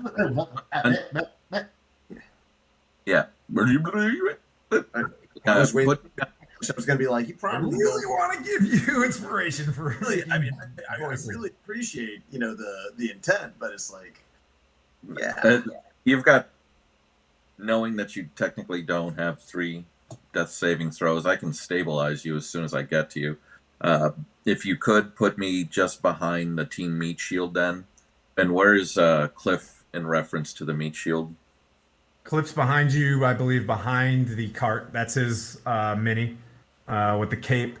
You're to the right side of the cart in the back, if you can see.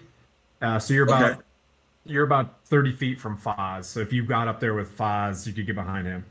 All right, let me get up there with Foz. Yep. And does that get me within 30 of the kobold or the ogre? Ogre's down. For rule of cool, yes. If that's the case, I will sacred flame that guy. Okay. My sacred flame's good for 60 feet. Am I within that? See. All right. Good, because it's not 40. Yeah. Dex saving throw for him of 17, or he takes 15 damage. Come on, Dave. Oh, poor Come on, Dave. Dave. You got this. Is it a deck save? Ooh, he's getting a +2. Squiddly doo, he says. And he's got 17, you said? Yeah. 7. Just crushed with fire. And Dave is no more. Later, Dave. Later, Dave. All right. And with that being said, if I'm this close, does it look like there's forces massing on the elementals? No. It's me. It's just Manu. Just All Manu. right. I'm gonna hold my sacred weapon or spiritual weapon then, and that'll end my turn as we close the gap. I'll take care of Zephyr as we get up. Can I shout this? Hey, I got Zephyr, Cliff. And as we move forward. Okay. Yep. No problem. So Manu that frightened was frightened. So he has disadvantage on me? Frightened disadvantage, correct? Yep. And he can't Run away or closer to you. come closer to me,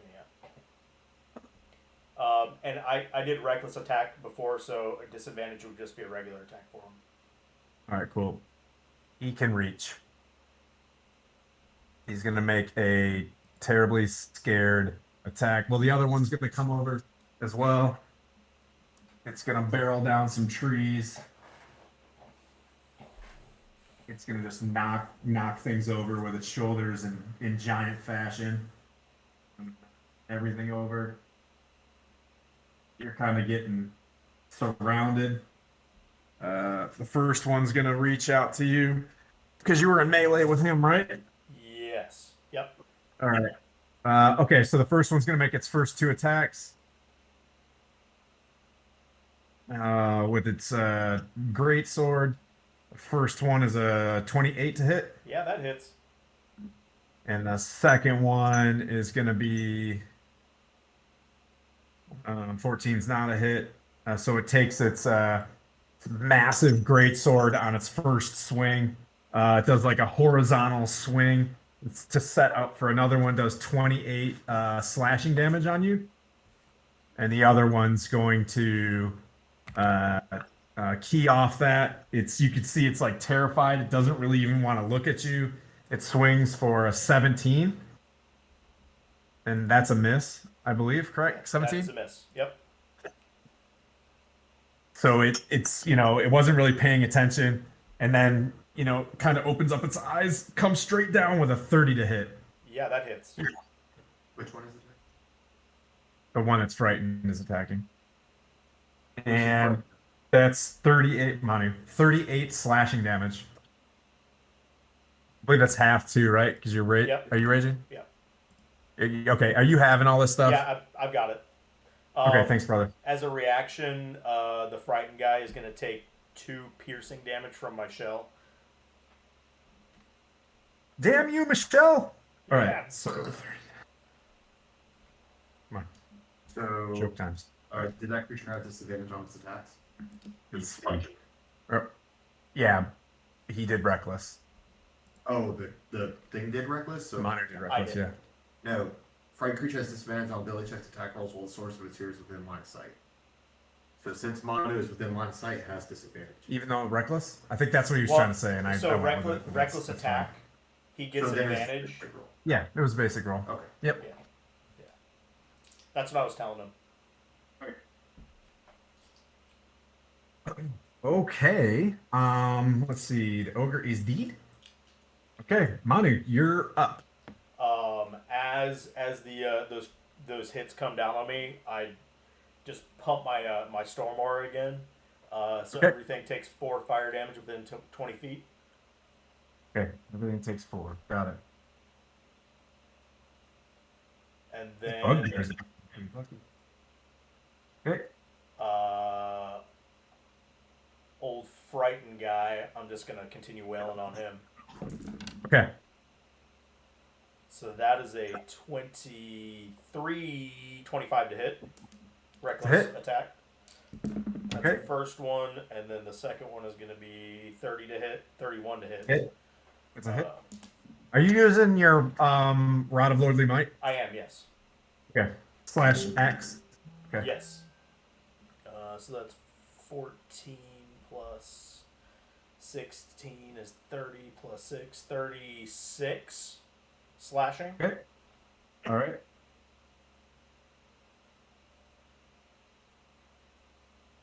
Total. And I'm also going to drain life on him Okay. on that successful hit. So he needs to make a DC 17 Constitution saving throw. That's a success. Damn it. Okay. It's a giant. Yeah. Yeah, I These know. things are. Yeah. Yep. Uh, Okay. and that's it. You got anything else? Nope, that's it. Lantaurus.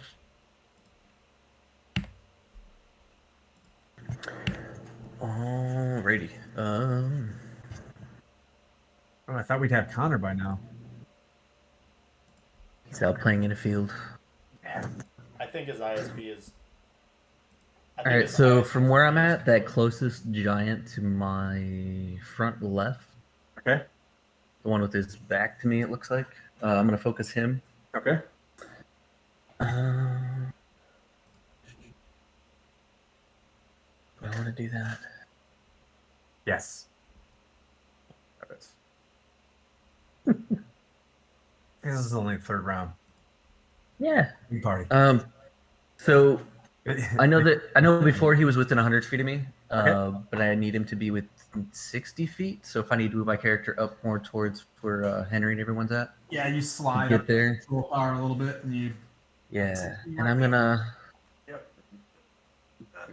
try and f with him a little bit by casting Vicious Mockery on said giant. Oh, nice. Okay. So Wisdom saving throw of 18. All right. Wisdom saving throw 18. Tim, for the guy that's frightened, did you make a wisdom throw on the frightened at the end of its turn? Just did. He got a 20. Now I'm rolling again. What? Is he no longer frightened? He's no longer frightened. Okay, and then he failed Lantaurus. He rolled an 11. Okay, so I'm gonna roll damage for that. Okay. And then it's gonna be so he's gonna take psychic damage and have disadvantage on his next attack roll it makes before the end of its next turn.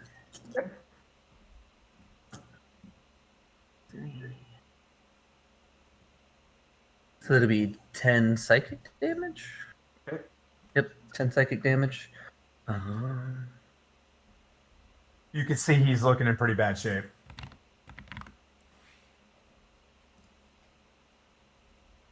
Okay, and then I guess my bonus action. I'm gonna shoot them.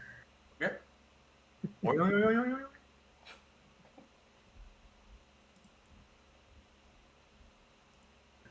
So to hit, 24 to hit. Get it. That's a hit.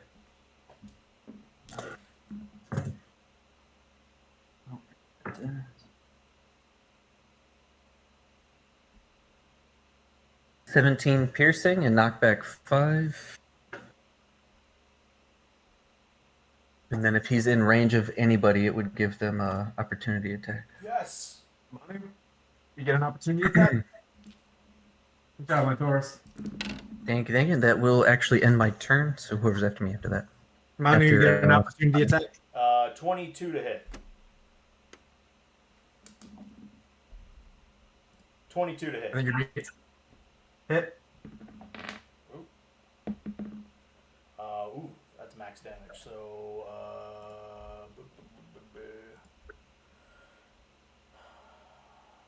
18 plus 6, 24. Okay. Sorry, 18 plus 3, 21. 21. Yeah, 21. Okay. It's still holding, but he's looking pretty rough. And then that's Foz is up. You know the routine. If there's anything within run up and melee range, that's what I want to do. Otherwise, I will move up and ready my action for the usual. Okay. Yep. Go ahead and make your attacks. You just you can reach one of the fire giants. All right, it's 3 attacks with the sun sword, please. Yes, sir.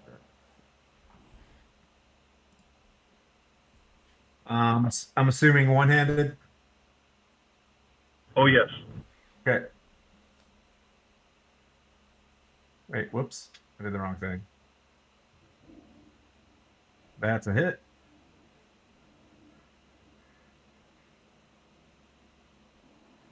And it's a miss. One hit. And that's a hit.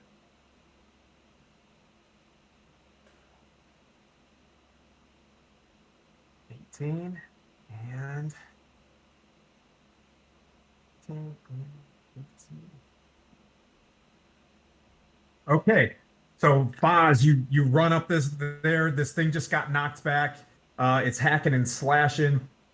You run up and you spear your sword straight into like its kidney, and you pull it back out. You hit on top of its like shoulder pauldron, shoulder armor, and then you see a nice chink in the armor as he does that, and you jab the sun sword straight into it, and it connects with its fiery heart, and it drops to one knee and flumps over, dead, crashing into a pile of trees. That's how it's done. Okay. Is there anything within melee with the remaining movement that I have? No, sir. Okay, then what is the nearest combatant or enemy to me at this point? How far away? And what is it? There's a bugbear 20 feet to your front. Okay. Then I will end my turn. Okay. Cliff, you're up. Zephyr's on. Yeah. Cliff, you're up. All right. I'd like to move up a little further on the right side where I see we have a couple of people there, and just kind of keep behind. Les is still up. I'll get you. I'll try to hit. Is the ogre still alive? It's dead. Okay. Am I within range of one of the fire giants then? Attack. Yeah. Yep. It's 70, 80 feet away. Quite close enough. That's fine though. I'll just whatever's within 60 feet. While I'm holding bless, I don't want to get too close, so Okay. I'll just hit whatever I can with Toll of the Dead. Okay. What's the range? 60. All right. Yeah. You got one bugbear. Okay. Yeah, I'll hit that. And has it taken damage yet? Yep. Yes, it has. Okay. So that's a wisdom save on its part. Okay.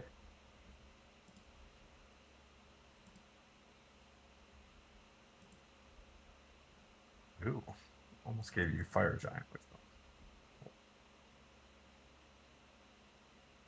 Fail. All right. So it's 3d12, and of course this one is a 1. Ooh, wow. Goo. That's 18 damage. Necrotic. All right. Is this a Toll of the Dead? Yes. Yep. So this visage of Helm, emerges kind of over, and inside the helm, it gets near, within, it gets like halfway between you and this bugbear, and boom, like Helm, blasts, and you can see this thing like fade. It's like you see bone underneath him, and it ages, and it falls over dead. Yes, go Cliff. Zephyr saving throw time. I give Cliff a Mentos thumbs up. Okay, Bugbear's gonna swing at Foz. And I'm actually going to have to jump off, man. And you go Okay, buddy. for Shannon. Thanks for See ya. playing. Yep. Take care, you guys. 17 to hit Foz, or 17 to hit Manu. It's a miss. That is a miss. All right, and now it is back to Airden. You're sitting over the body of this ogre, and you see a frightened fire giant off to your front. I thought he saved. He's no longer fired. Yeah, he's safe. All right, thanks. Just movement to get on the opposite side. Do you play flanking rules? Yep. Right. So Yeah, you got advantage. So I'm going to pretty much action, which is 2 attacks plus bonus action into the fire giant. Okay.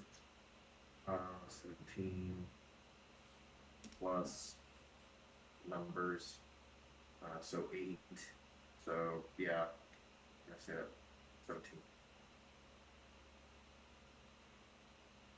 25 to hit for the first one. Yeah. Second one is a 19. So hit. Okay. And then for the last hit, Fighters. is a 20. So all 3 hit. So flame tongue sword for the first 3. 12 for the first 2 hits. And then for the vicious hand axe. 12 each. No, it's just 12 total. Okay. Vicious hand axe with the sneak attack is so 9, 10, 11, 12, 12. So 24 total. Okay.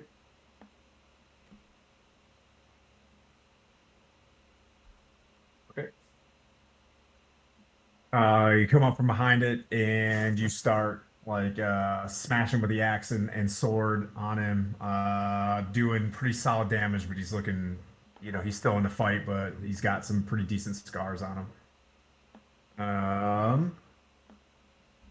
There's Deed. Henry, you're up. Okay, so now that Laz is no longer a factor, I would still heal him. Throw a heal at him. He's still from here.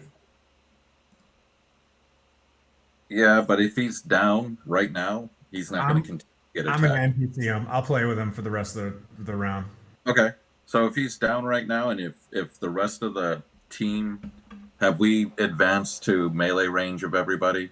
Well, what I'm saying is he's still in play. Like, I'm going to keep rolling his death save throws and stuff. Okay. Because So I don't want a precedence of like someone getting to their second save throw and be like, well, gotta go, guys. How far away am I from so that means that there's at least one success in there. You are 20 feet from Zephyr. Just so you know, I do have a standard healing potion if you don't want to burn a spell. Just to stabilize him. Yeah, I can stabilize if I can touch him. I just don't want to get in the middle of the melee fight without with being the only guy there. That's why I didn't do the dash previously. Because you could probably move 30 feet up and get near him. Yeah, and like I said, the meat shield is already up there engaging melee, so I feel more comfortable now. Tim, go ahead and move me to go stabilize Zephyr. And then I'm going to cast as a bonus action Spiritual Weapon. Does he have spirit weapons? Yeah. He does somewhere, yeah. There's a clear mace. Yeah, I got. I got it. I take it it's a nice big old mace. Where are you putting the spirit weapon? Where do I, or again, passive perception? Where do I think I can do the most damage, or what's almost dead? Because it's not going to hit that hard. Well, I mean, you got looks like one bugbear's up engaging Manu. Then you still have the big ass fire giant.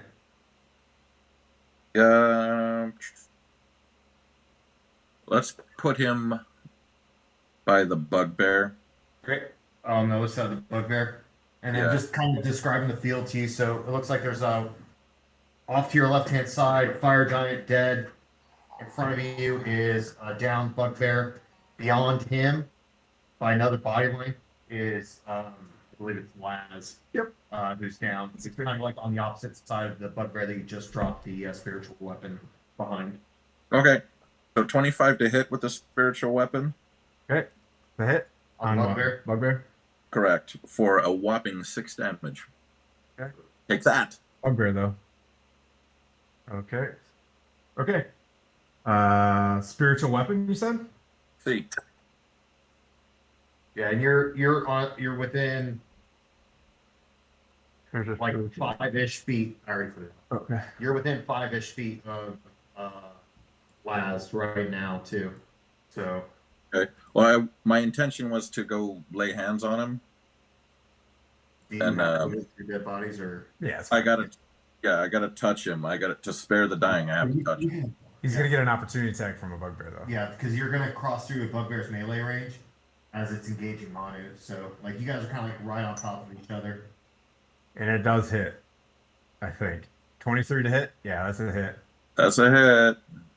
So as you do this, as you reach forward and put your hand on him. He's entering into the bugbear's melee range. Oh, he's not going through this it? one- Okay. Yeah. Yep. So he's entering into it. Rules lawyer wins. Wins. Good looking out. Yeah. Okay. Yeah. Hey, how does it feel? How does it feel, huh? True. All right. Okay, good job, Henry. And the Fire Giant's going to take a couple swings at Manu. Takes his great sword in a desperate swing. It's going to do 22 to hit Manu. That hits. So it swings up and it exposes. It's for 30 slashing. Whew. Okay. It comes down, it swings, and then it tries to get another attack at you, and it just used all its strength on that next one, and it just kind of brushes off your shell on the next one. So just 30 slashing. on the and then on the first one. I backhand him across the I don't know, Okay. as far as I can reach, and he takes 2 piercing. Okay, he takes that, and Manu, it's your turn. After that massive 30, he's getting the business end. Okay, give him the business. Getting the business. So that is a 24, Oh, yeah, 27 to hit. Because I'm flanking. that's still a hit though.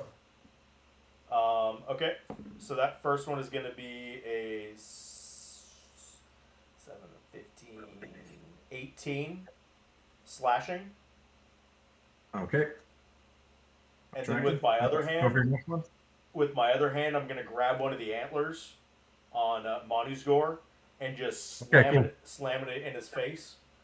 All right. So that'll be Flavor. 24 plus 3, 27 to hit. That's a hit. And that'll be, let's see, 1d8. 2 plus 6 is 8 plus 3. It's 11. 11 bludgeoning.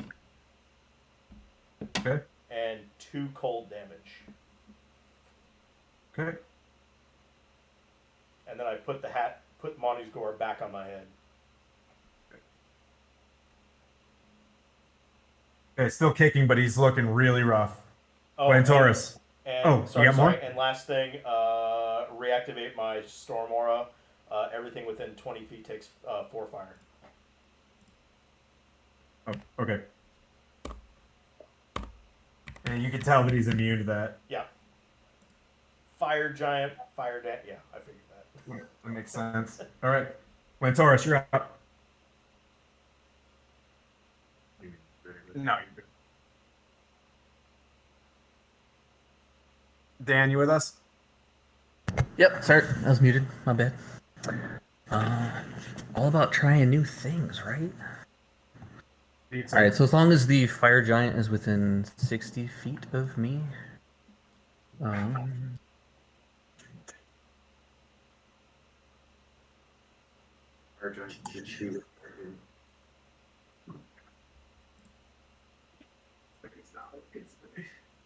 it's that camera, though. I know. Camera's being naughty. No worries. Maybe if I tighten this thing, there we go. I'm trying. Technical difficulties, ladies and gentlemen. Actually. There. How's that? Looks Did it good. correct? That'll work. That'll work. All right. Looks good. Where do you want to go, buddy? All right, so frost giant, is he within 60 to me? The Frosty Fire Giant is Or within. they're fired at my whatever.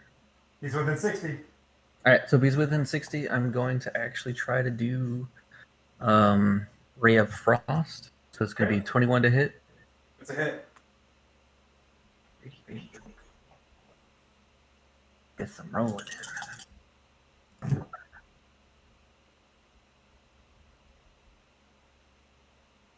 So it'll be 17 frost damage. Okay. And its speed is reduced by 10 feet until the start of its next turn. Okay. Alrighty. And then as my bonus action. Alright, so bonus action, my ballista. Be And 24 to hit. that's a hit. And this will be piercing. Oh, that's a lot of dice. I heard that. So 16 piercing and knockback 5. So if he's still in range of Manu, then Manu's going to get another. You pull up your hand ballista, and your hand for Ray of Frost. Bunch of frost flies out, hits this thing in the chin as it kind of rears to the side. You see its like ear, and then you fire straight into its ear with this hand, boing, and it just flies out, and boom, it falls backwards and barely landing on just missing.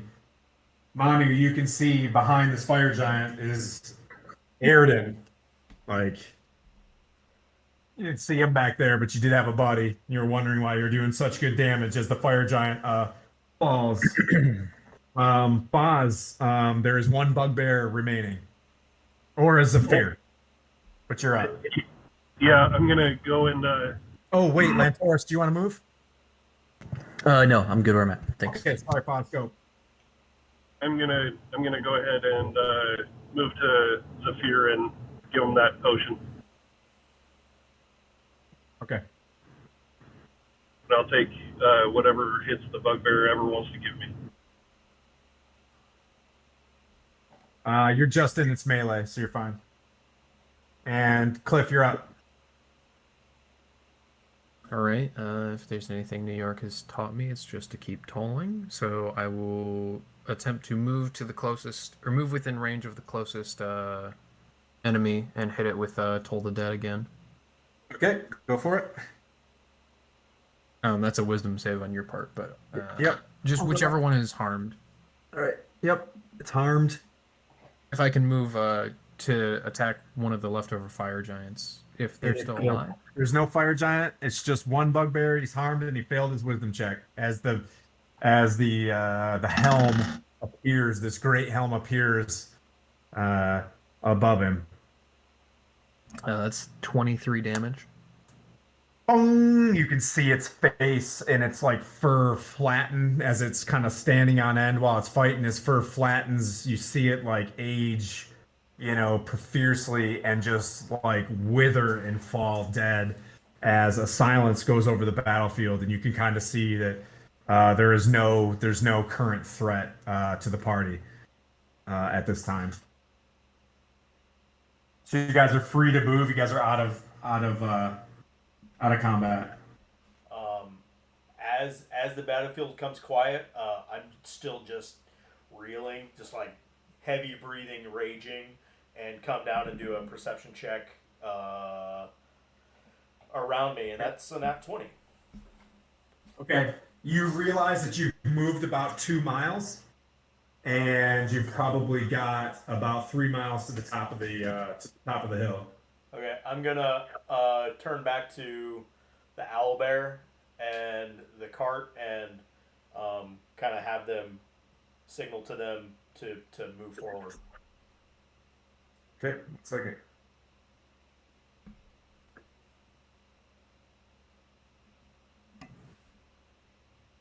We can So throw, I we can throw Zephyr in the back of the cart if we need to. I have a spell that could help with what we're doing right now, but it would take a sizable amount of gold.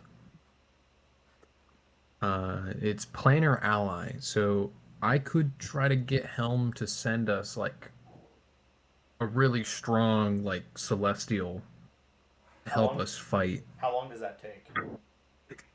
It's 10 minutes to cast, We don't- and I we don't- essentially need to. We don't have 10 minutes. It requires payment. 100 gold pieces per minute, essentially, is a rule of thumb. And then if it takes hours, it would be 1,000 gold pieces per hour. Yeah, we don't have Essentially, to do that right now. yeah. Okay. Unfortunately. What did you say? You guys got the cash? No, not the time. Got the cash, but just not the time. Correct. Track it.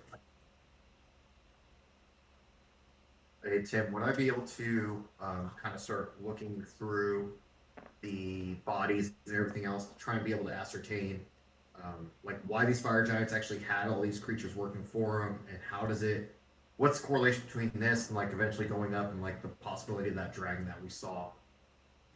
Like, am I going to be kind of like roll investigation or something to just see if I can start connecting dots or something like that? Yep, go ahead. And while you're doing that, can I ask real quick, is there any reason why you can't cast that spell while we're walking toward the dragon? Or can you sit on the cart and cast it and ride while we're going toward the dragon? Like, it's going to take us longer than 10 minutes to get there.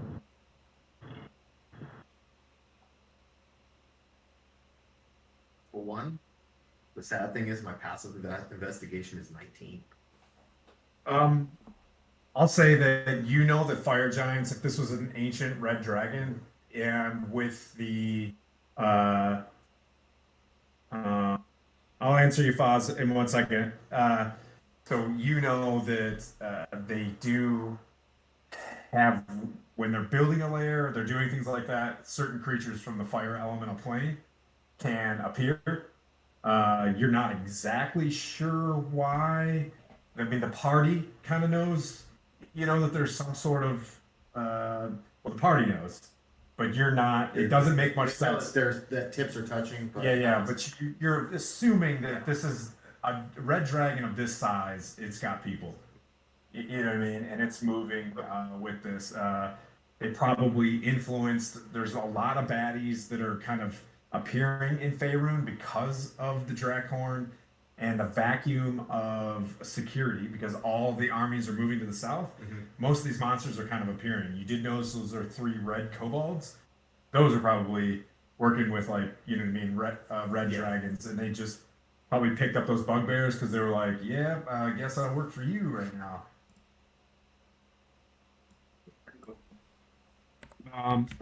Foz, I don't see why that's Cliff. Can you think of a way that you can cast this spell while walking? Can someone walk by him and kind of hold on to his shoulder to make sure he doesn't trip over a rock or something while he concentrates really hard on the Can he sit spell? in the back Or of the can he car? sit in the back of a wagon? Yeah, that's what I was thinking, is if I could sit in a wagon. Yeah, you can sit in the wagon. Yeah, I'll sit in the wagon and. would we be able to take a rest before we push forward? Like, do we have the time to do that, or are we endurance test pushing forward? I think we're kind of endurance test pushing forward.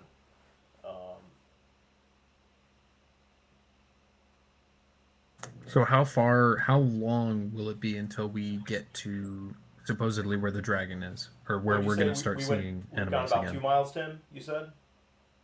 About 3 miles. So we've got about 2 miles left. Okay, so time estimate. How fast can we do that? Total of 5. You guys have walked 2 miles. 2 miles, so 3 miles left. Call it what? 30 minutes. Okay, so when we hit, Yeah. At your guys, just think you guys are like peak performance. You guys could just do a brisk one of these things. So like you guys aren't slobs at all. So Yeah. Well, if you look at the real world forced ruck march standard of 15 minutes a mile, It's a mile. Yeah. Yeah, 45 Carry- minutes. yeah, carry the 9. It's going to take Yeah. us almost an I'm hour. thinking with a wagon too, going uphill.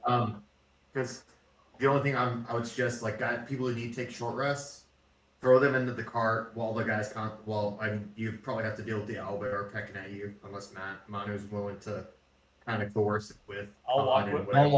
with the owlbear up at the front. I'll give I you have that. pretty If good anybody animal wants a handling. short rest, they can get in the car. Yeah. There is a Faustian contract to you guys also taking a short rest. I'm just throwing that out there. I'll stay out of the cart until we're about like 20 or 15 minutes out, and then I'll get in and I'll start concentrating on planar ally. Okay, That way, so because what you it's pain I in can the- okay. Yeah, I'm so it doesn't disappear. let you guys know, like, I'm in this fight. I want to see it through with you guys because clearly this thing is in opposition and may have ties to what I'm kind of looking into, and I want to be able to see if I can tie those two things together. So if you don't mind, I'd like to tag along, but I'd like to just recharge in the car for 30 minutes to it while we're traveling up, so then I can be at full once we get up there. Because if you guys are fighting a dragon, we kind of need to be in tip-top shape as best as we can. Am I NPC and Foz, or did you just drop off? I think he just dropped. Okay. He So might he be in a comes bad back. spot. So I'll say to this new guy is like, you fought well, rest up. But if you hurt Daryl or Daisy, I'll sick Ash on you.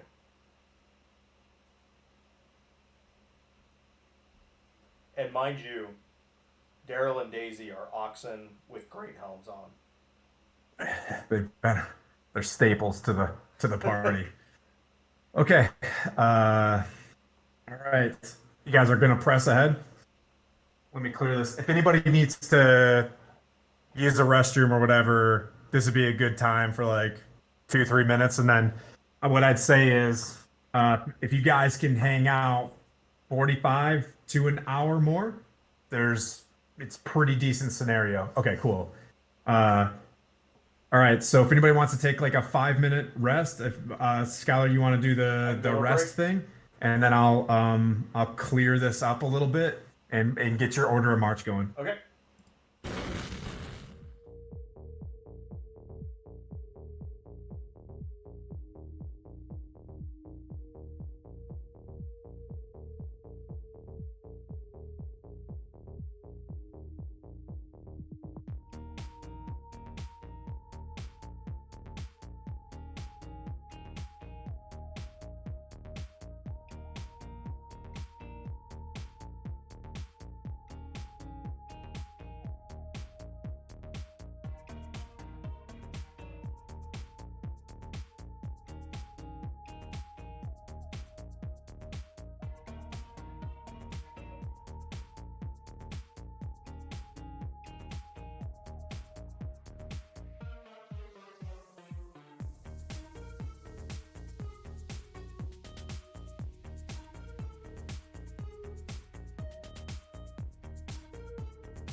do it when we get in there.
And we're back. For hour 2/3 or 4, whatever this is. All right, so I mean, great shot. I can't. Who one shots the dragon? So I don't know where we're gonna go from here. Good hit. Nope, nothing. I don't have good dead energy. All right, that was for the stream. It's not watching anyways. But all right, so moving on. Yeah, moving on. All right, so a short rest-ish is happening. You guys are maintaining your pace up the hill. You guys are kind of trucking. Daisy and Daryl, your venerable oxen from 2 years ago when we all started this thing, all great helmed up. You notice that the cart that you're kind of sitting in has like light armor on the side. He was going places with this at one point in time. It kind of trickled off what were we doing? The Horde of the Dragon Queen? Yeah, Horde we of were the trying to, Dragon Queen. he thought there was going to be another wagon trail. There was no more wagons after this. And we're like, fudge. Wasn't it like, anyways, Yeah. it's like Baldur's Gate, you couldn't take Your own cart. your cart through. Yeah, so, like, anyways, you guys are moving along. Faz and Manu, you're up front. Airden, you get your rest, you jump off the side once you feel like you've got things tied off. You know, you rip off a bit of your under t-shirt. I don't know if they have t-shirts in 1480 ABY or what after the Battle of Yavin, and then you just tie your shit off and you move forward. I put a little kobold in the back there. Cliff, you're concentrating on the spell, which is planar ally? Yes. But I want to start it so that when we're almost there, it goes off. So Okay, because so it's payment. Yep. You're payment by the hour or minute. Okay. You're setting up your bowl, right, with full of gems, and or did Manu give you some cash? How do you want to do it? Planar ally doesn't need It's it just doesn't need spell components. Awesome. It's verbal and schematic. I'm essentially talking to Helm and asking him to send Yep. So you're sitting something there, to aid him. Kalima Shakti Day, Kalima Shakti Day, Felicia Hago. As you sit there, you get to you're about, we'll say, you can see the base of this tower. You can now see where the opening of the grass kind of opens and the tower itself. And you can kind of see some shifting objects. You can see where the ashen cloud is pouring out of this pool of lava that's ahead of you, probably a half a mile, but everybody can kind of see that far. But you can see where the nexus or the origin point of where the cloud is kind of pouring from, and where you saw Epione describe where the ancient red dragon was dipping its talons into this thing.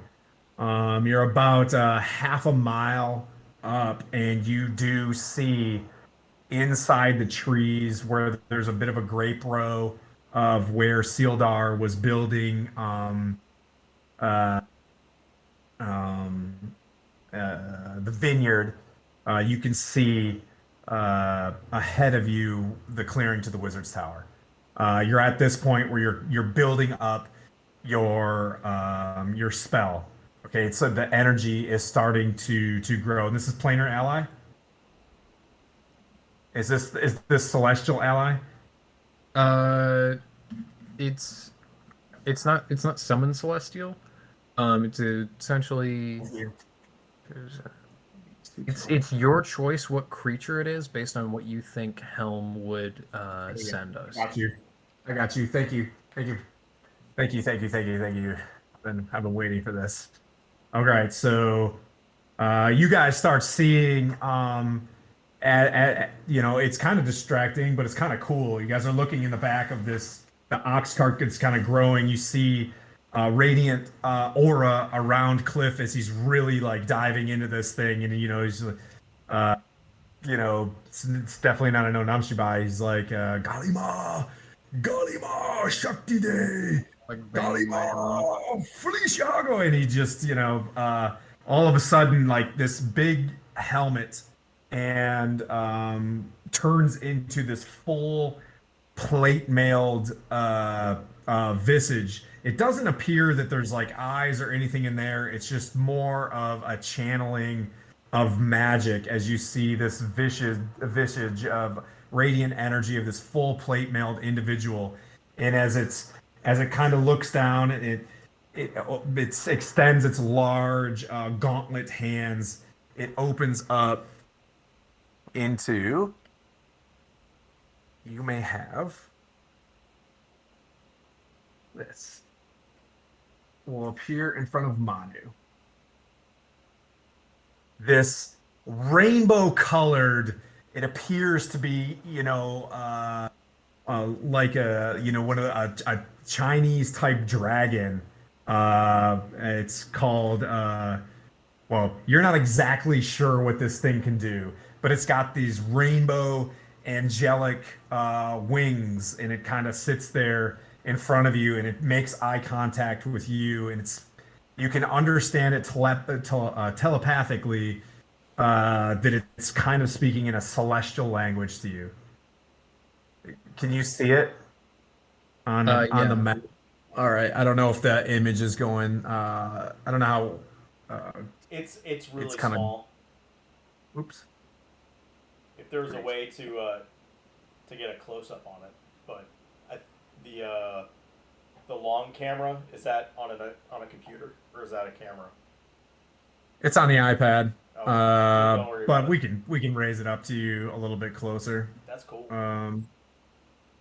But you can do a perception check, or I would recommend a religion check if you want to figure out what you're dealing with. I think I'll do perception because my religion is a -1. Or Henry can do it too. Okay. Oh, did we ever find anything on those fire giants? Yeah, one sec. Thank you for reminding me.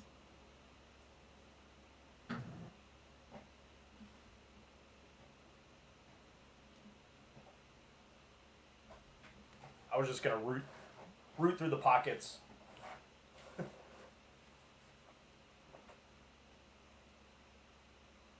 Okay. Okay, so you didn't find anything. You saw two massive greatswords. All right. You found probably 60 gold pieces worth of coins. But you did notice that the one that was leading does not have a belt, period. Well, that's weird.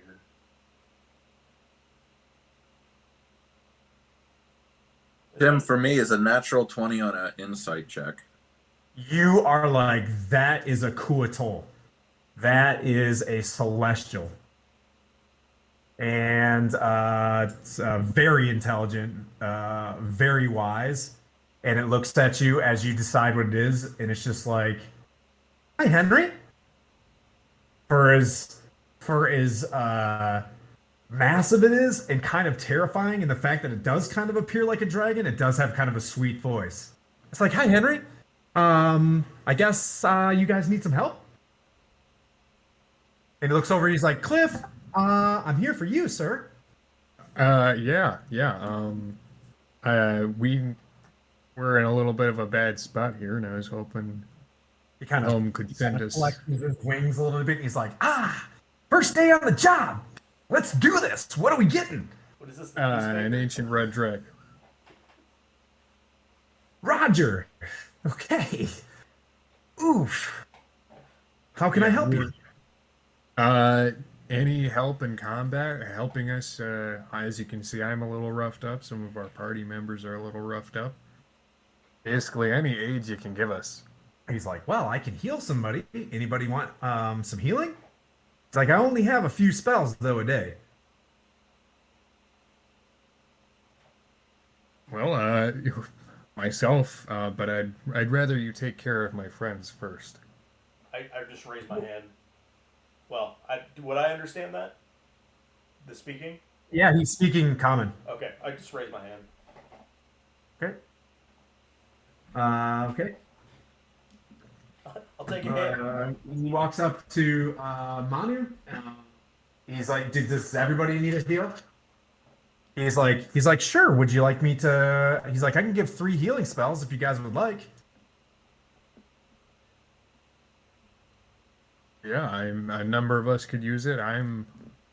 You got Manu. You receive 6, and Cliff, you are healed 10.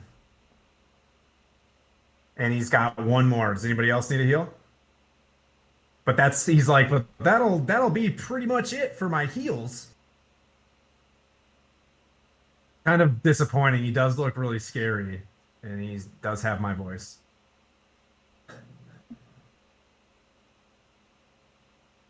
So long as you help us in the actual battle itself, I think we'll be okay. Okay. He's like, well, my name's Lee Karin, and let me know if anybody else needs a heal, or I can also bless people, or if you're hungry, I can make food. A bless would be helpful during the battle itself. Okay, I can do that. No problem. And he's like, oh, you know what else I can do?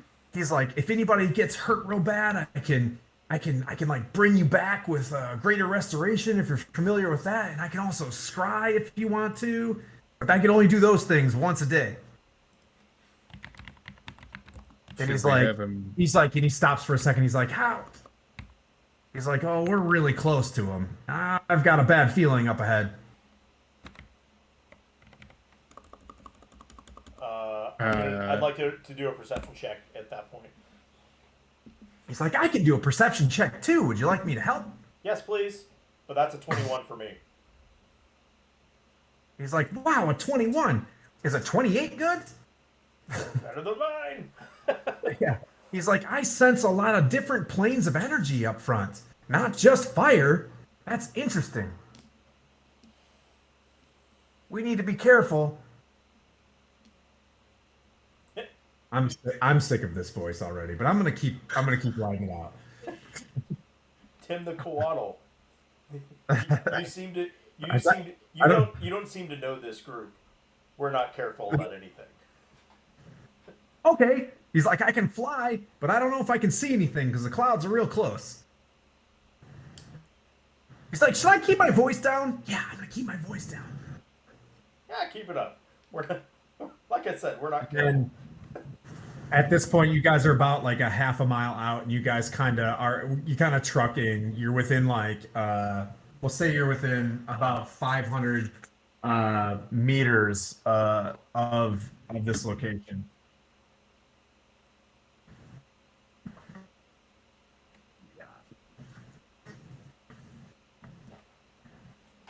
You guys can continue. You guys are walking closer to where you see. I made some construction paper project. Don't you worry. This was my last night. Energy right here.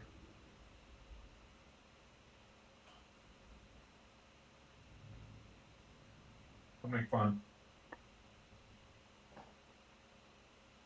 That looks like a fun portal to jump into. Looked up the rules for lava. Pretty legit. The floor is lava. Yeah, lava rules are a little brutal.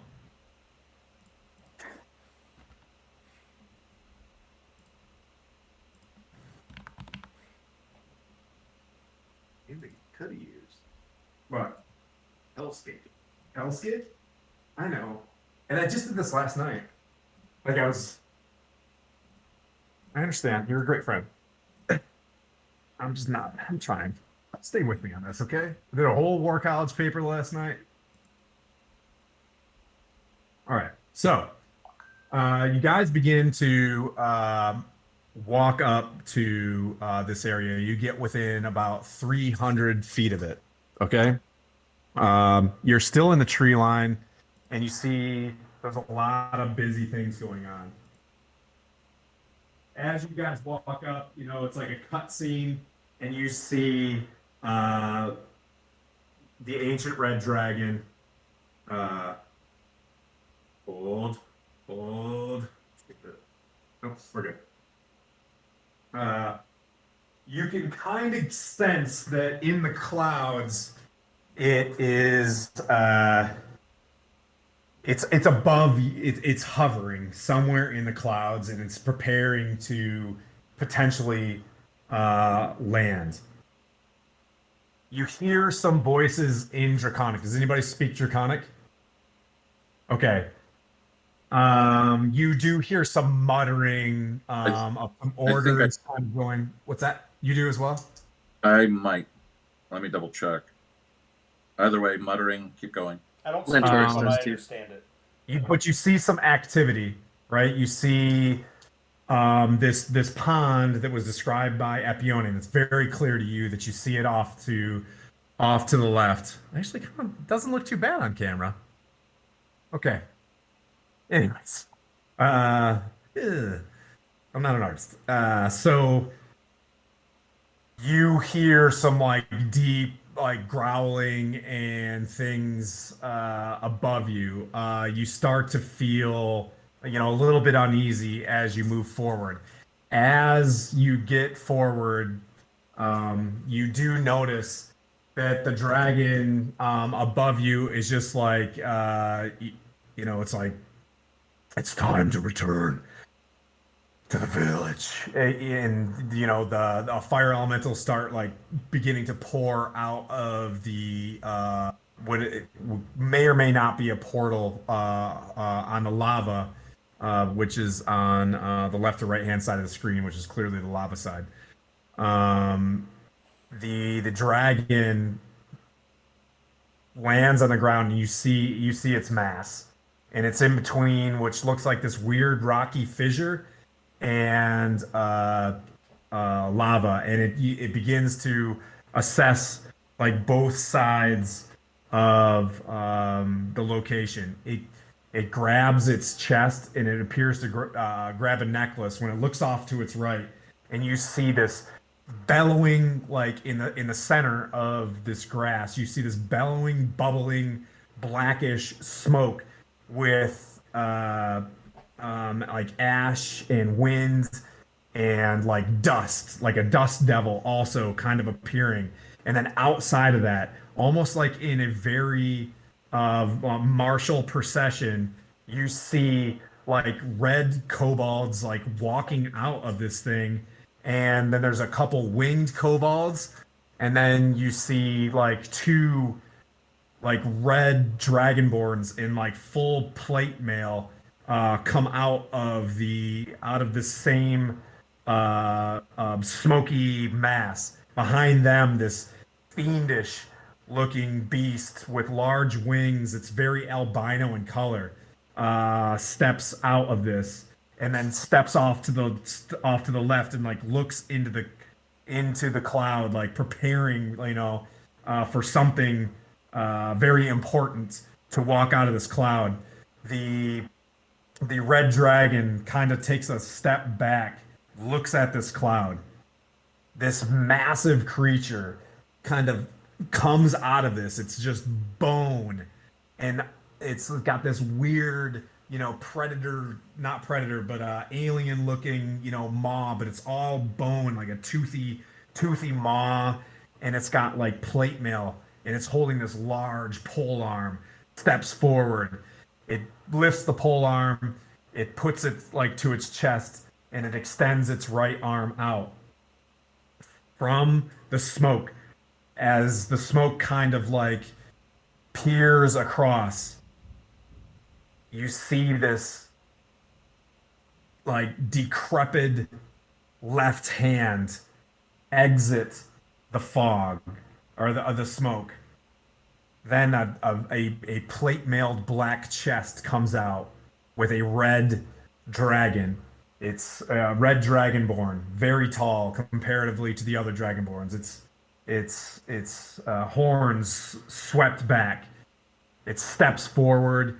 It's holding in its hand a weapon, its greenish cape flowing behind it, tattered, as it steps forward. Take a moment.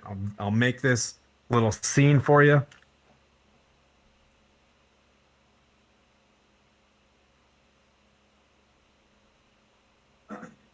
What the fuck It did we appears- just walk into? It appears to be. What's up? It's like, what the fuck did we just walk into?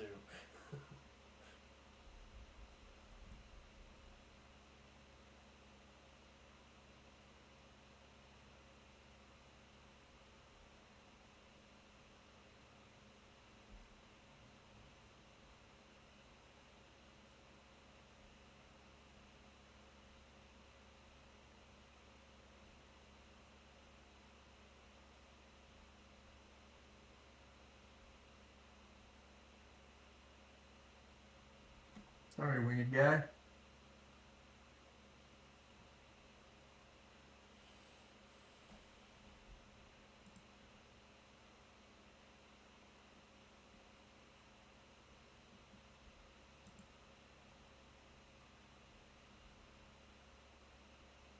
It just kind of establishes a bit of a perimeter around this being holding this like massive axe. Un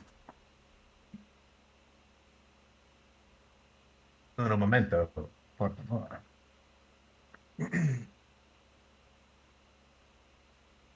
So this dragonborn that's got a very, very strong commanding presence clearly pops out with a pretty decent entourage.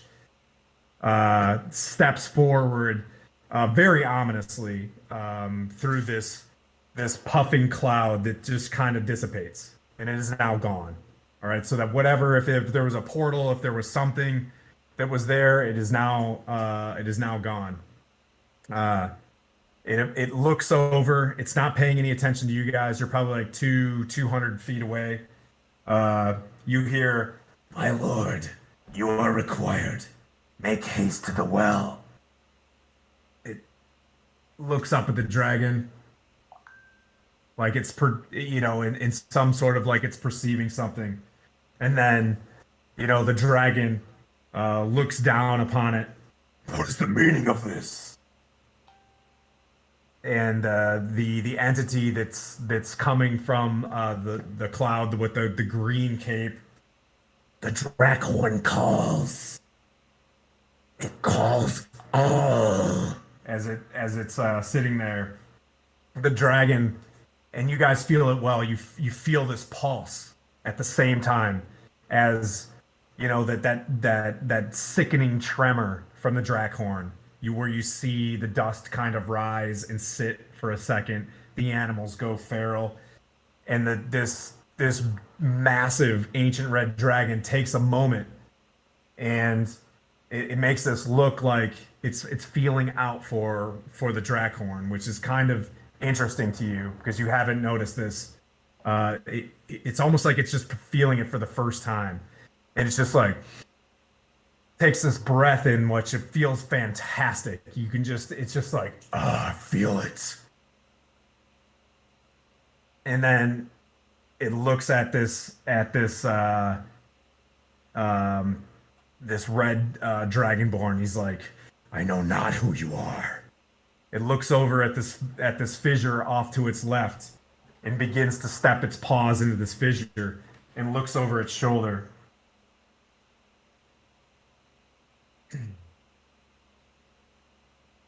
The dragonborn, it grits its teeth and it's like, "Go now, my lord.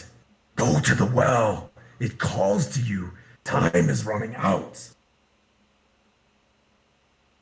The red dragon, "I'm not done here.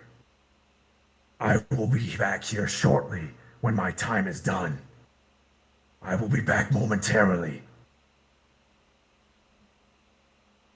The red dragonborn, "Very well. Final preparations have begun. You must go quickly and be back within the hour. You must..." It looks down the path It stands up, and it's just like, destroy him as you guys start moving forward. And it's just like, how could you not see their presence? The dragon sways. I'll be back. You can handle this. Goes into the rocky fissure, vice the lava pool. Its tail wags to the side and disappears inside this rocky fissure. And you guys can go ahead and roll initiative.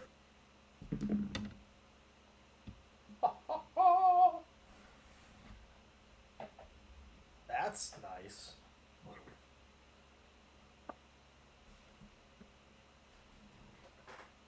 Lynchburg rolled an 8.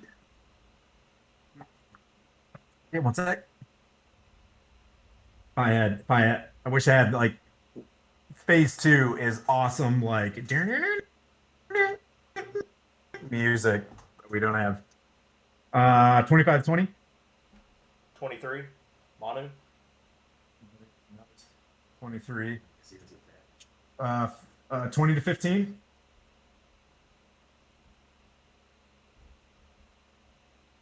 Nothing. 15 and 10. 17 for me. Okay, Cliff. 17. Who are we missing? Cliff. 17. Okay, so that was 20-15, 15 and 10. Oh, really?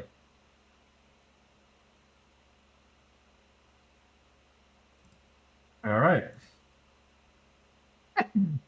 10-5? Yo, 7. Taurus is an 8. 8. My dex is +4. Okay. And then Henry, you got a what? 7? 8. 7. Okay.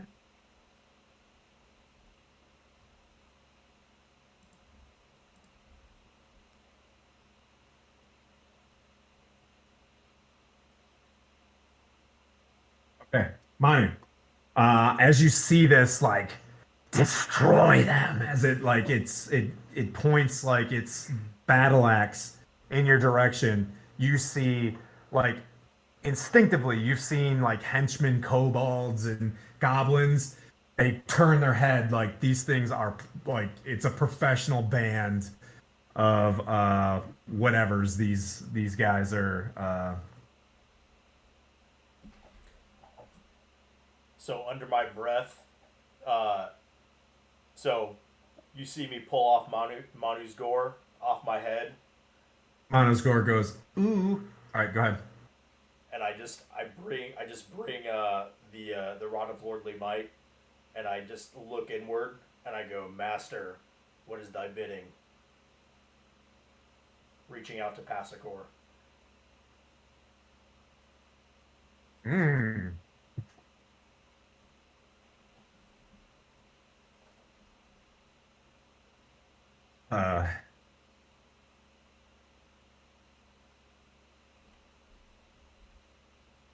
Uh, okay, so very good.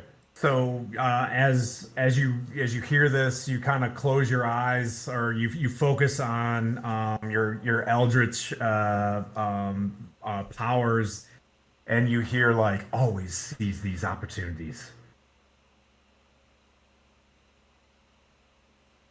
You're within your right if they're attacking you.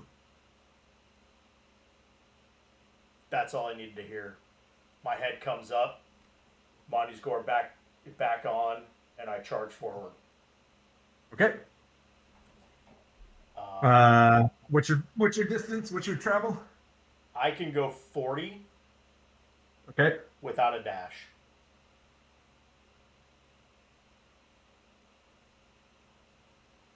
Okay, you're about 20 feet from the nearest kobold. Then I will use. So then I'm going to instinctive pounce to move another 20 feet and activate Okay. my rage. Okay. I would like to rage.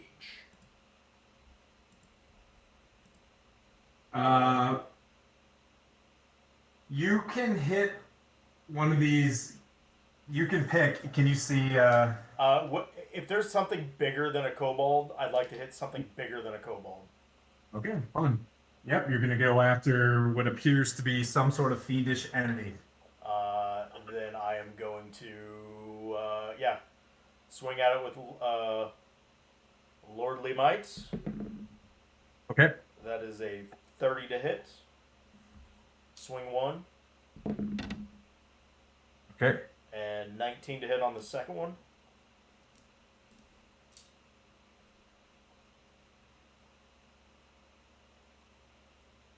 I'm sorry. What was the first hit? 30 and 19. Oh, both hits. So that's going to be 12 plus 12 is 20. Wait, 12 plus 16. Hold on. 12 plus 16 is 28 plus 6, 34. 34 slashing. And everything within 20 feet of me takes 4 fire damage. 34 slashing. Yep.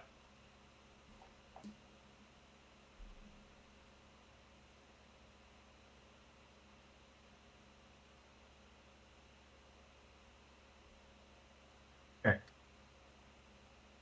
All right. Cliff. And then right at the end, I'll point at the Dragonborn and say, "You'll regret coming to this plane." It just kind of like looks at you and does one of those like the sword swings around in its palm, and it's just like it's ready for this. Like you're the normal you're his normal speed. And that's it. Okay, Cliff, you're up. All right. Oh wait, you're not. I apologize. You're not.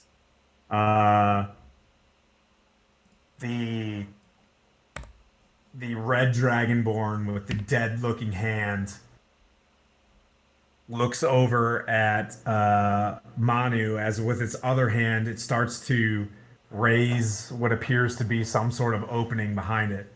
It looks at Manu and it goes, "How unfortunate for you today."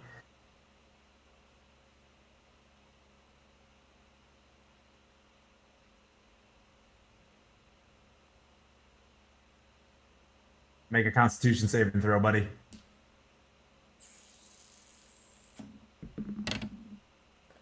24. Manu. Oh. 24. Okay.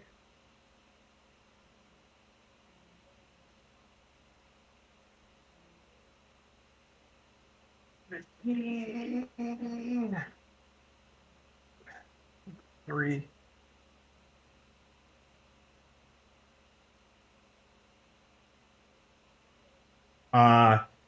This weird, like, dead hand, like, looks at you. Looks at you. It's very specific.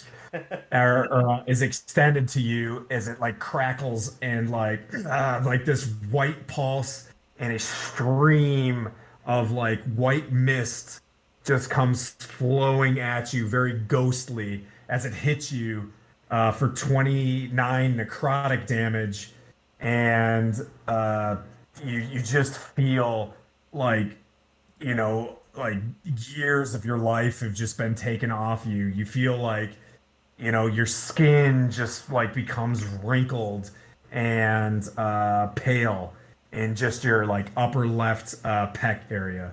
29 necrotic damage. Oof. Oof.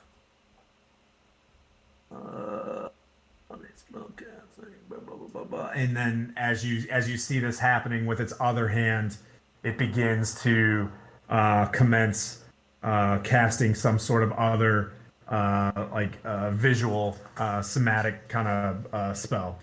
And now it's Cliff's turn. All right. You hear like, "Whoa! What are we gonna do with this, Cliff?"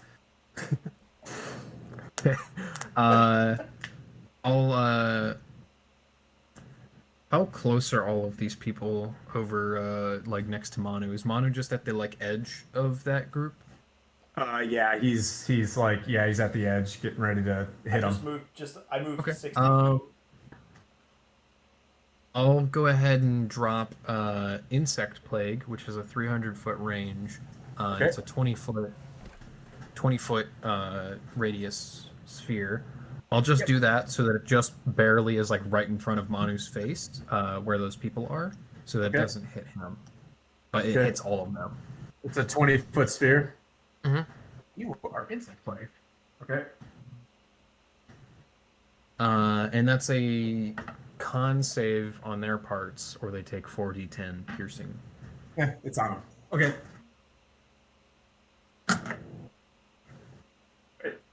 Or 14 points, you said? 4d10. I'll roll it in a second. Okay, cool.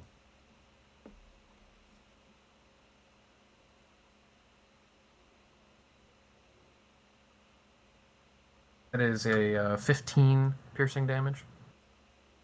What's the The save is 16. Yep.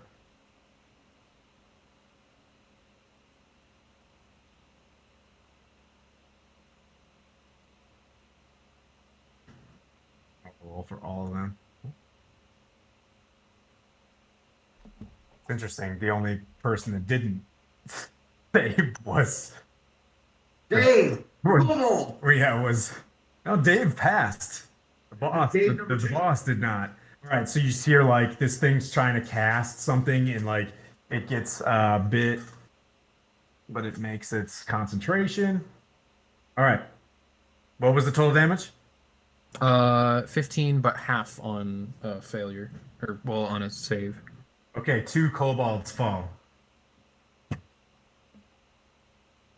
And then I'll just be like, I'll turn to our total friend, and I'll say, get in there. Or Okay, so whatever, then other than 2 cure wounds, if you want to, I'll move him forward. You can control him. Oh, okay. If you want Should to I bring just him forward. So you just should I look take up off the take off stat 2 block? spell slots. Yep. Take off 2 of its 3rd level spell slots, and it's got 1 3rd level spell left, and it's daily.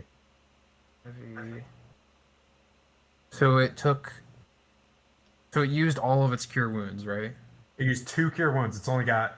Did I cast 3 times? I only cast it twice. I thought it was all 3. I don't remember who I gave it to. I gave it Just me, to. Manu, and I Claire. gave it to. Me, Manu, and one other person. I don't think so. I don't think we gave it to the 3rd person. I'll go by your. Manu, you're muted, buddy. Are you sure? What? Can you No, hear me? you're good.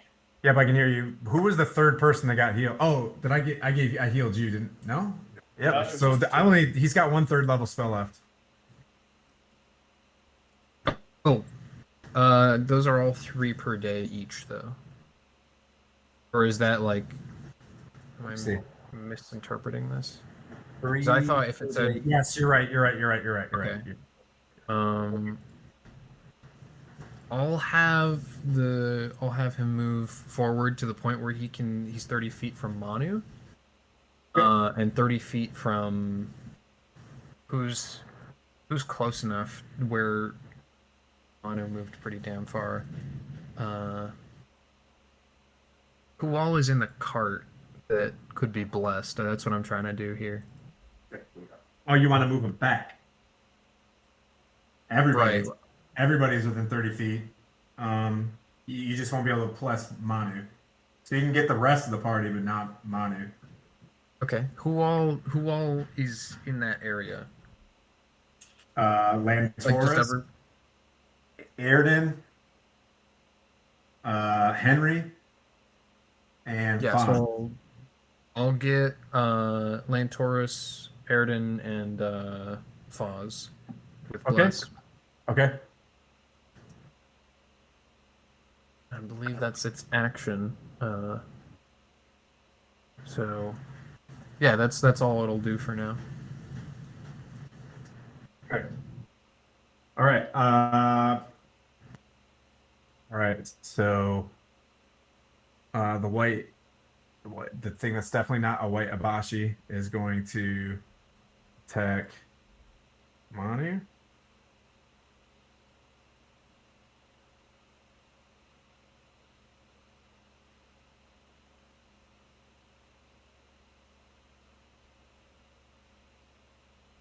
$18 It's a miss. and 21. That's a hit.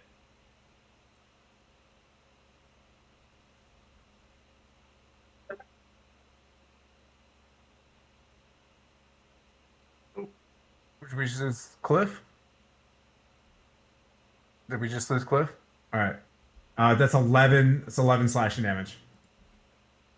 Okay. What was that hit me? Slashing. No. What Two was claw. it? What was the creature? The winged beast that you were swinging at. It just hit you with 2 claws. It'll take 1 reaction damage. Okay. From my shell. Okay. Erdiv. Best I can do is do action movement, bonus action dash. I'm just trying to figure out where to go though.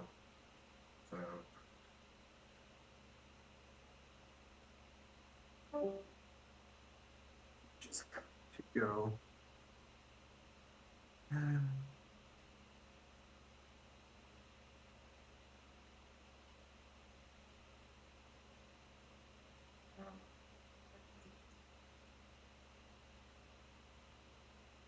Yeah, that's pretty much going to be it. It's just movement.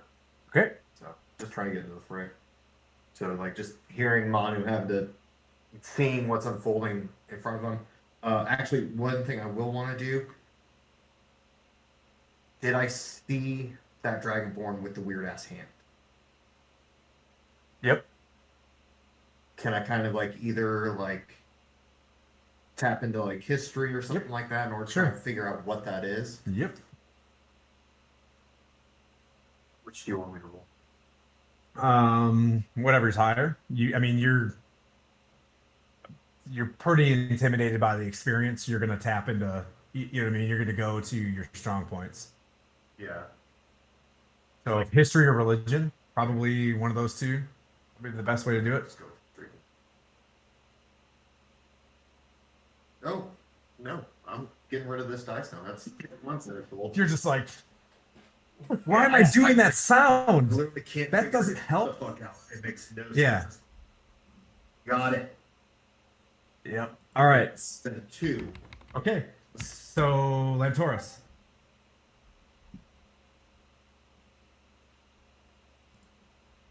Alrighty, so what's the estimated range between where we're currently standing and the mob of enemies? 80, 90 feet from where you're at. Alright, so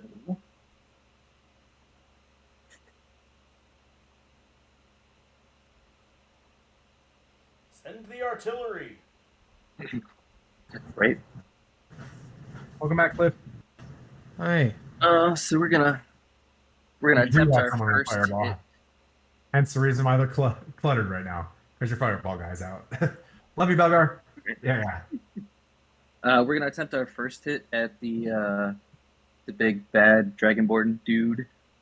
Okay. See what happens. All right. Oh, crit.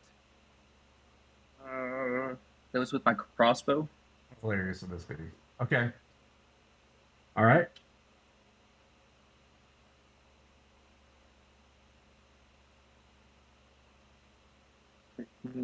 What is this? Oh, sweet.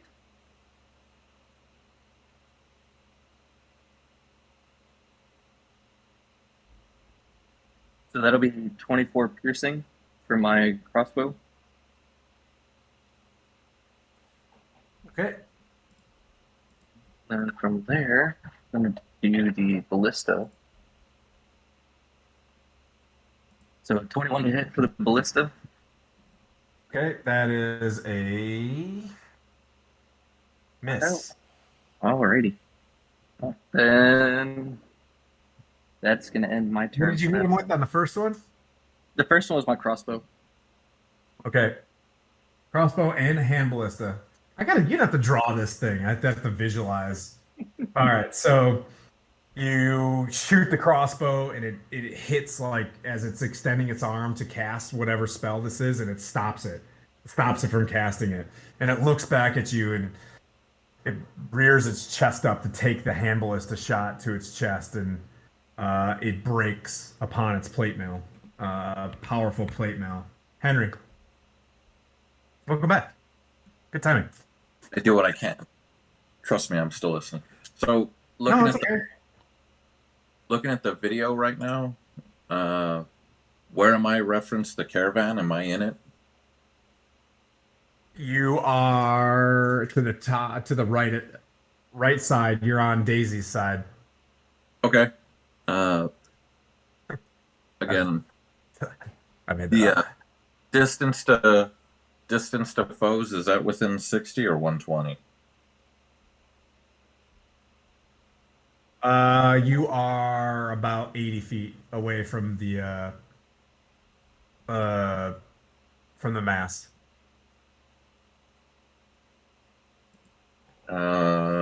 I'm going to burn a guiding bolt, I think. Okay. And whichever one was the one that was the baddest that everyone was going for. What's The excuse me?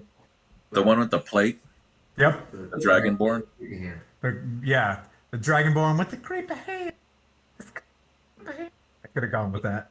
Imagine if I just ruined it and used that voice for him, like, why don't you go to the Well of Dragons?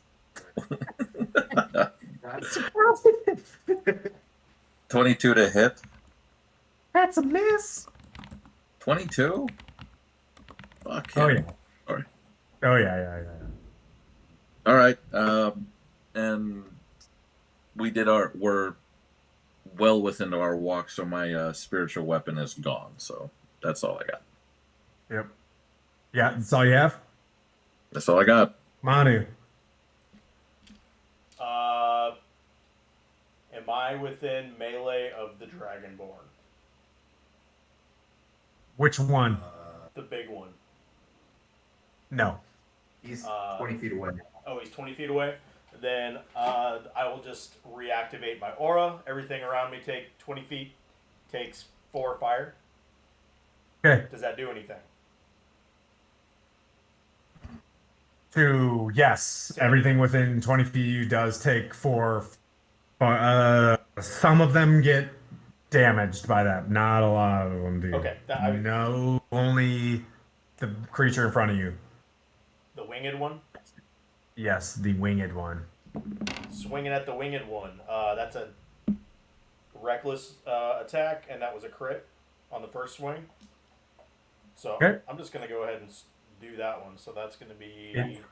I apologize. Do you really want to hit it? Because the fire didn't hurt that one as well. Oh, I'm still going to hit it. Okay, That's what I was great. hitting. Yeah. So, Fantastic. Cool. Yeah, so that is 10, 16, 8 is 24, plus 3 is 27 slashing on the first Okay. swing. Nice shot. That was a crit. That's why. Does that... Okay. How's it It's doing? still standing, but you just it clawed you and then reared back, and then you swung up with your axe with one hand and just chinned it and split its chin completely open, and its tongue is just hanging out freely. It's just like at you. That's what it sounded like. And then the second swing was a 19 plus 13, so it's like 32. That's it. Yeah. Henry, did you just guided bolt somebody? Oh. I did, but I missed. So Oh, okay. So with a that 22. is 10. Go ahead. That's another 13. Okay, so slashing. you split its chin open, and as it's like trying to recover, you take the axe with both hands, but not with both hands damage. You just kind of push it, and just its head goes spinning like Red Sonja, in the air. Remember Red Sonja? Yeah. Where the heads just spin everywhere, and it's a head just it does a cut shot in this weird. It's got like gray, old man, long hair, and it just kind of spins and falls to the ground as its body uh, falls, and you see this creature behind you that it was protecting that red dragonborn with the perfect horns going straight back, but it's like you can see now with its face, it's looking crackling and decaying just slightly as you can see like there's a fissure of necrotic damage coming from whatever this is in its hands. You see this. What's that? Yeah, it's dead. Uh, it falls, and the hand all of a sudden snaps, and a circular portal opens up behind this creature, and it looks up into the air, and it says something in a language you haven't heard before. Does anybody speak Infernal? No. Nope. So it's just like Inskak, and you see, roll a perception check, Manu. 24. Beyond this circle, you see the deck of a galleon. It's 2, 3 masts, and behind it you see this turtle slumped over with also with a cape and a staff, but it's got like bluish, skin as it looks at you, and you can see this turtle. It also talks back, and it's like, "Please stop." And about half of the party that was with you vanish. There was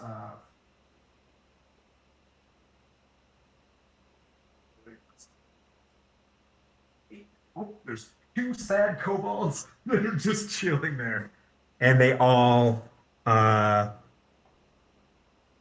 like they're gone.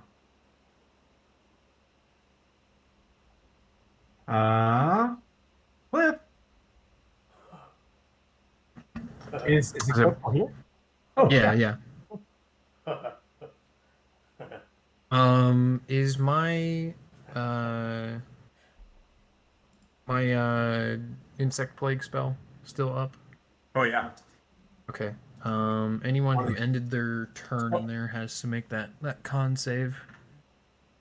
And there are 2 dead kobolds sitting there like, Yeah, just being eaten alive. and it is now, yeah, so there's an insect just everywhere in there, but it is now it is like eerily like quiet where you guys are at. You guys just saw a lot of things just kind of occur.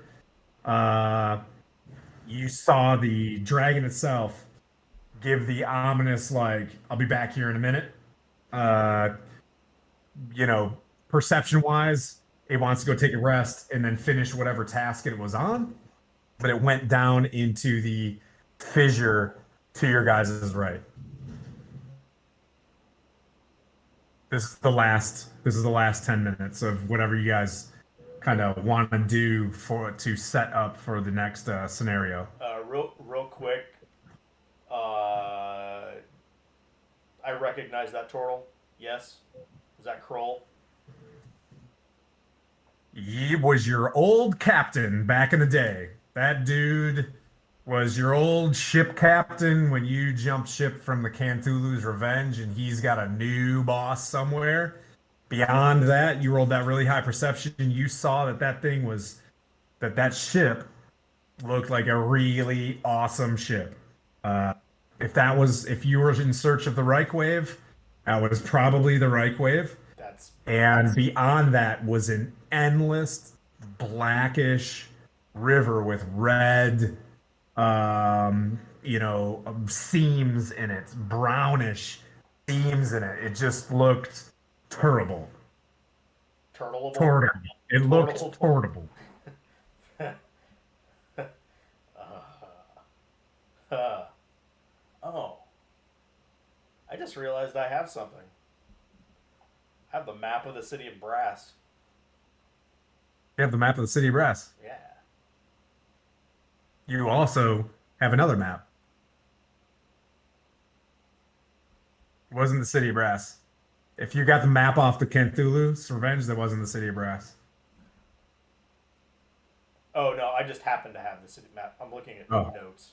Oh, okay. Just things I have. Okay.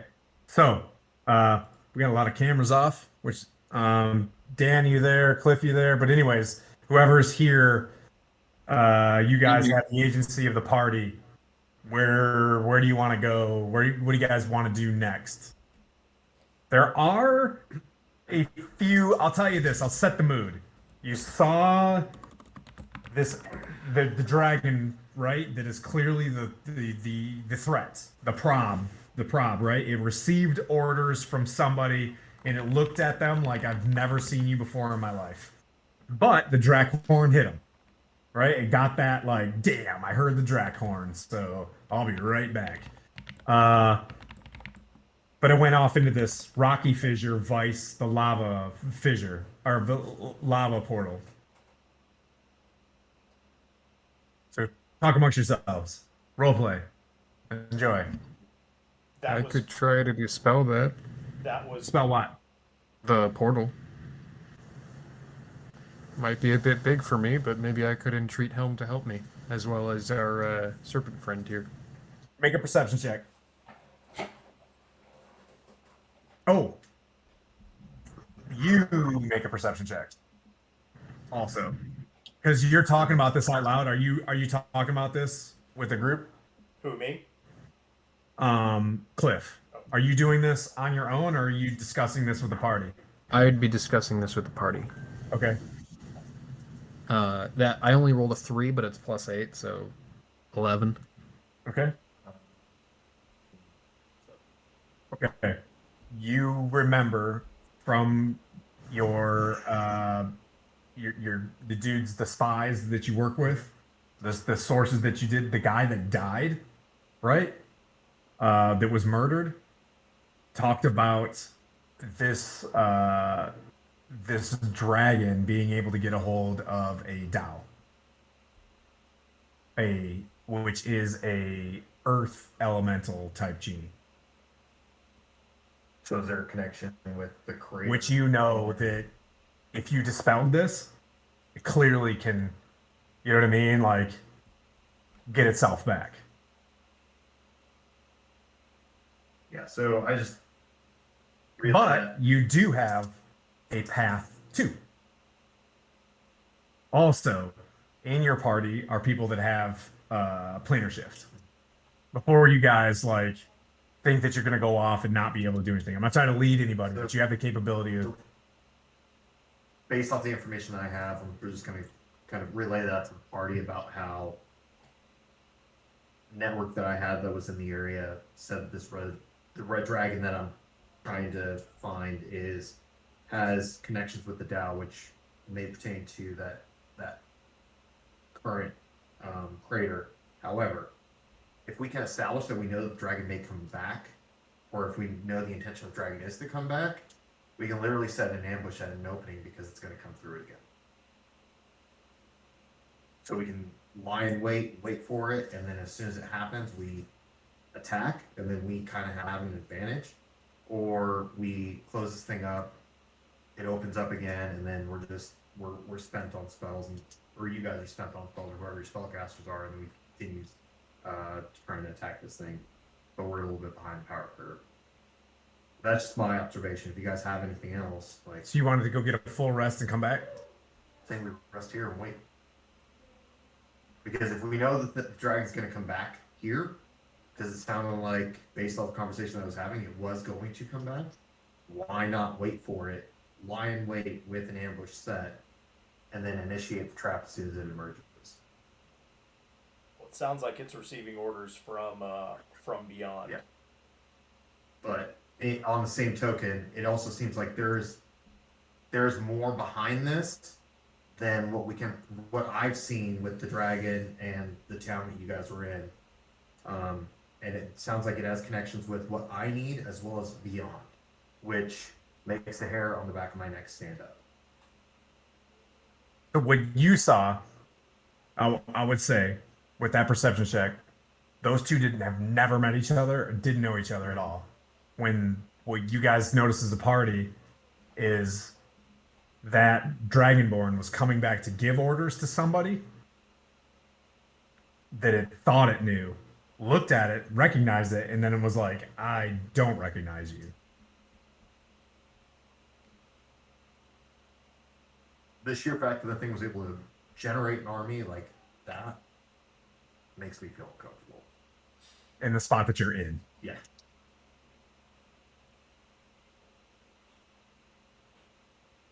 So there's a lot of options that we have available to us, but Cliff, what do you think? now, based off what I think and see, it's not. None of them fair. There's a lich. I'm gonna say this. There's a lich behind this. Everybody can make perception checks. Like this is, you guys have time right There's now. a witch, A lich. A lich. a witch, a witch, A rich? A Rich. rich. You guys have all. You guys have all the. You guys have everything at your disposal. You know, you can call on, you know, divine guidance. You can call on, you know what I mean, like a lot of different things. You have a celestial with you. You have, you know what I mean, like you've got a lot of different ways to figure out the best avenue of approach as well. But yes, So, the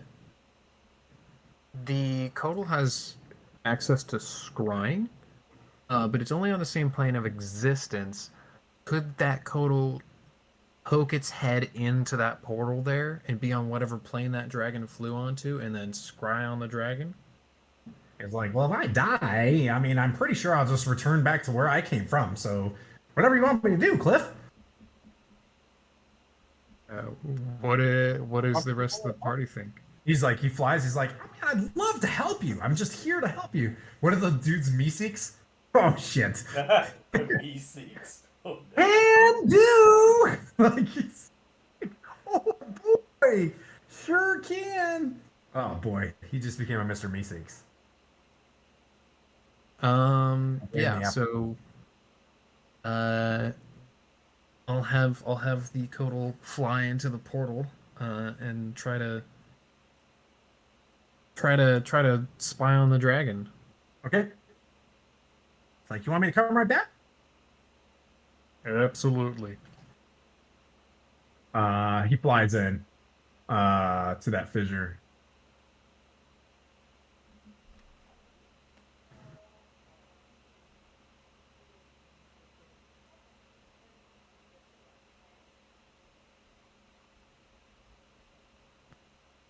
Okay. Tight. Ooh. Shake your head at me. You'll see. I'll show you. Consulting. No, different courses of action, just in case you went to door number 1, door number 2. All right, so he comes back, and his eyes are just like, Cliff, this is bizarre. He won't leave his lair. He's staying in the lair for now. There was another one, and it's sitting. He's like, I'm not sure what's going to happen, but it's wounded and it's in the lair. It appears that it feels threatened.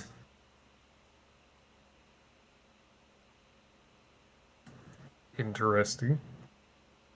So what does the party want to do with that information? Because God knows how long it's going to take us to get to that lair, even find it in a different plane. Like he's like, no, it's right there. This leads to the lair.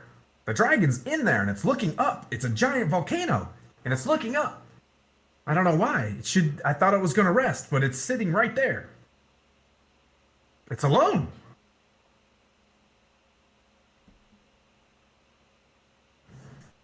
It's a celestial. It's not lying. It's not Yeah. You can roll an insight check if you want. Yeah, I wouldn't expect a This servant of thing's as helm lawful to. good as they come. Yeah. So, team, what are we thinking?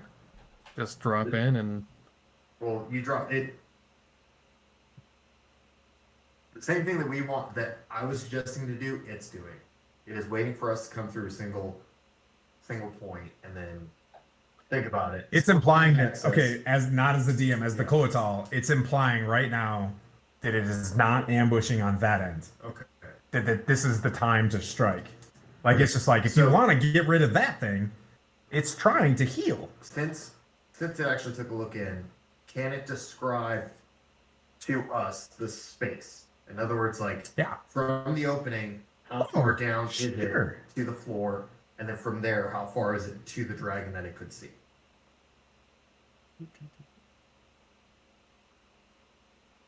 I mean, Yes, like Erden, within there was a small tunnel about 30 feet that opened up into a circular area, which was a giant volcano. It looked up into the air, and it was just like it looked shocked, and then it went down into another hole. I went and I winged over there. I flew over there real quick. I looked in. There was a massive treasure hoard, and it laid on it like to try to strengthen itself. It looked up at me, and I kind of felt weird, and I got out of there because that thing's pretty big. Is that okay? But it looked like it's trying to heal itself. So, from your description, If there's a chance, if there's a time that it's going to be the weakest, I would say it's now.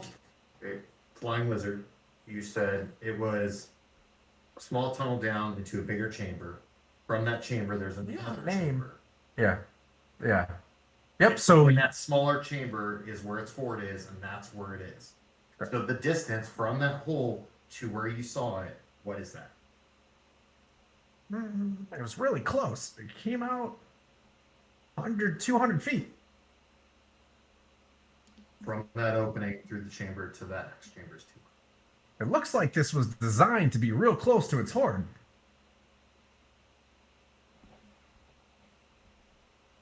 So Get my up, pipe question up. is, Now's the time. You guys want to do this? Let's do this. I'm thinking now is the time to strike. While they're discussing this, I'm walking over to the left pool and consulting Passacor on what I just saw with Kroll and Okay. what's beyond there. Asking him, All right. like, what does this have to do? Like, what's the relation here? You guys see him walk over, and you see like a dark wind blow down over top of him. Gavin Rosdale appears from the shroud on the other side, and is just like, Manu, I gotta tell you, if you want this information, you're gonna have to continue your path to. That's my You're gonna have to take another pact with me, which is level 2 warlock. Is basically what he's trying to describe. Like you're gonna have to, like, if you're gonna give this information, and he's just like, it's unfortunate. I hate to do this to you, but there's this thing with like 1,000 words on it. You know what I mean? Like this could take a couple days to read, or I could just. You're gonna have to. Bottom line is, this is the admin all admin aside. You'll have to, on your next level, you'd have to accept a second pact.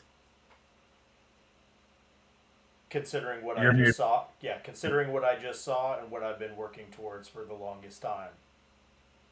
He's like, there's a lot of things that I can help you with I'm not to defend yourself. He's like, I can give you some information. He's like, when you do this, he's like, I'm going to give you something, an artifact that you have to have. Will you accept that? If I give you this information, I'm going to give you an artifact that you're unaware of. You have to take it, and you have to attune to it.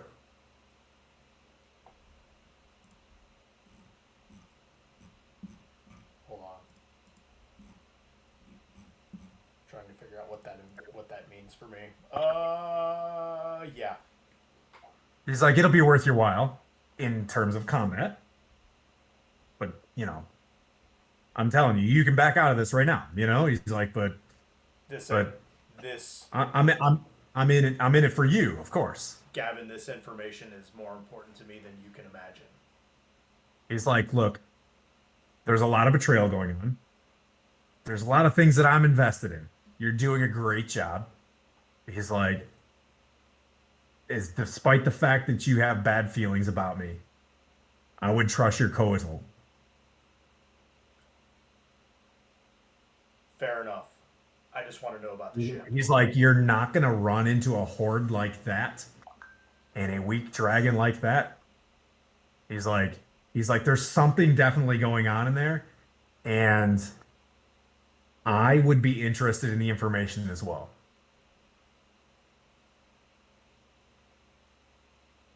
I look at him, I wink. Did you just blink? And then I turn around and walk out. The Dutch East Village joke. Okay. Okay.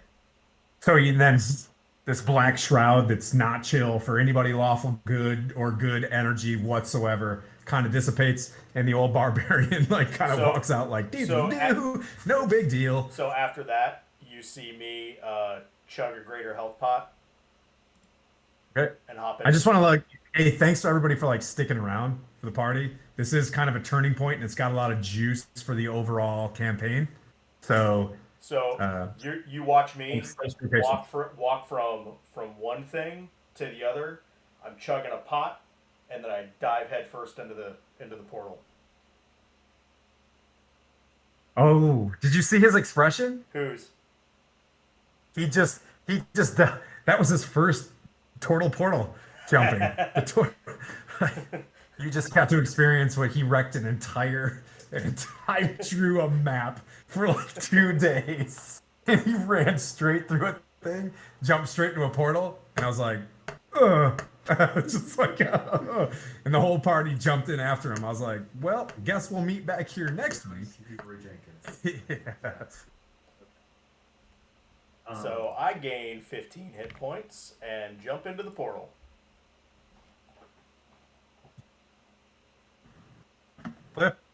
I'll ask my Codal friend to carry me down so I don't hit the ground hard. He's like, this is great. He slithers around your backs. He's like, this is gonna be fun. We're gonna be like a team. And he starts like flying, but you got this weird snake around you. And he's like, are we going back in? Absolutely. Let's head in. I forgot. He says it's kind of awkward. I forgot. I can go into. This is my first fight.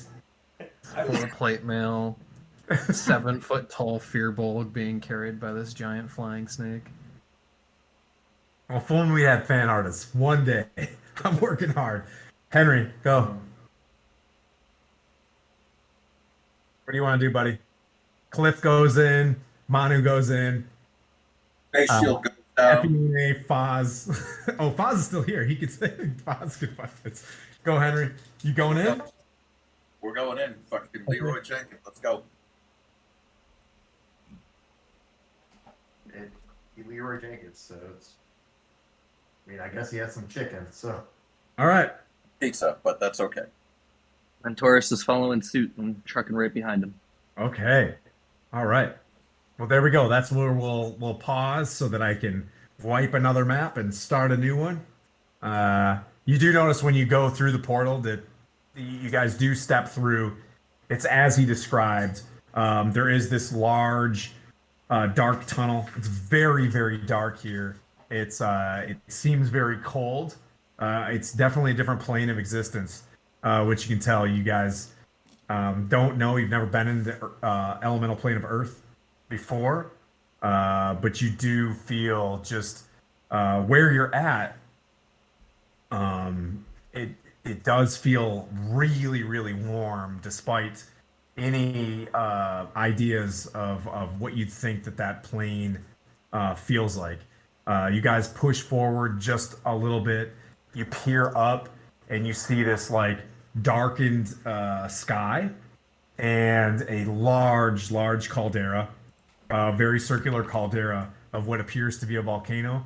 You look down to your right, and you do see in the volcano does it is like a lot of smoke and stuff like coming out of it, but it's active-ish, but you know you're in a dragon's lair, right? So there is like lava kind of pouring out, and so despite it being in the elemental plane of Earth, you're in the active layer of a red dragon. It just kind of like it's overrules slight things, and you do see a hole that's about 50 meters radius that kind of looks down. You guys can take a look and get an initial feel for it if you want, or you can cut.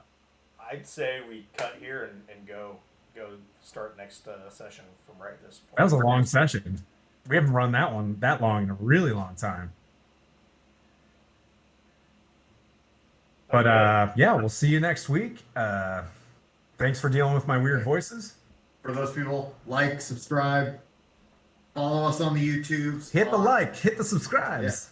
I'm not good at these things. I only do the social medias. I'm only good in the, you know what I mean? Like, I don't, words. Follow us on Facebook, Stronghold D&D. We're on Twitch, obviously. Here's Stronghold D&D.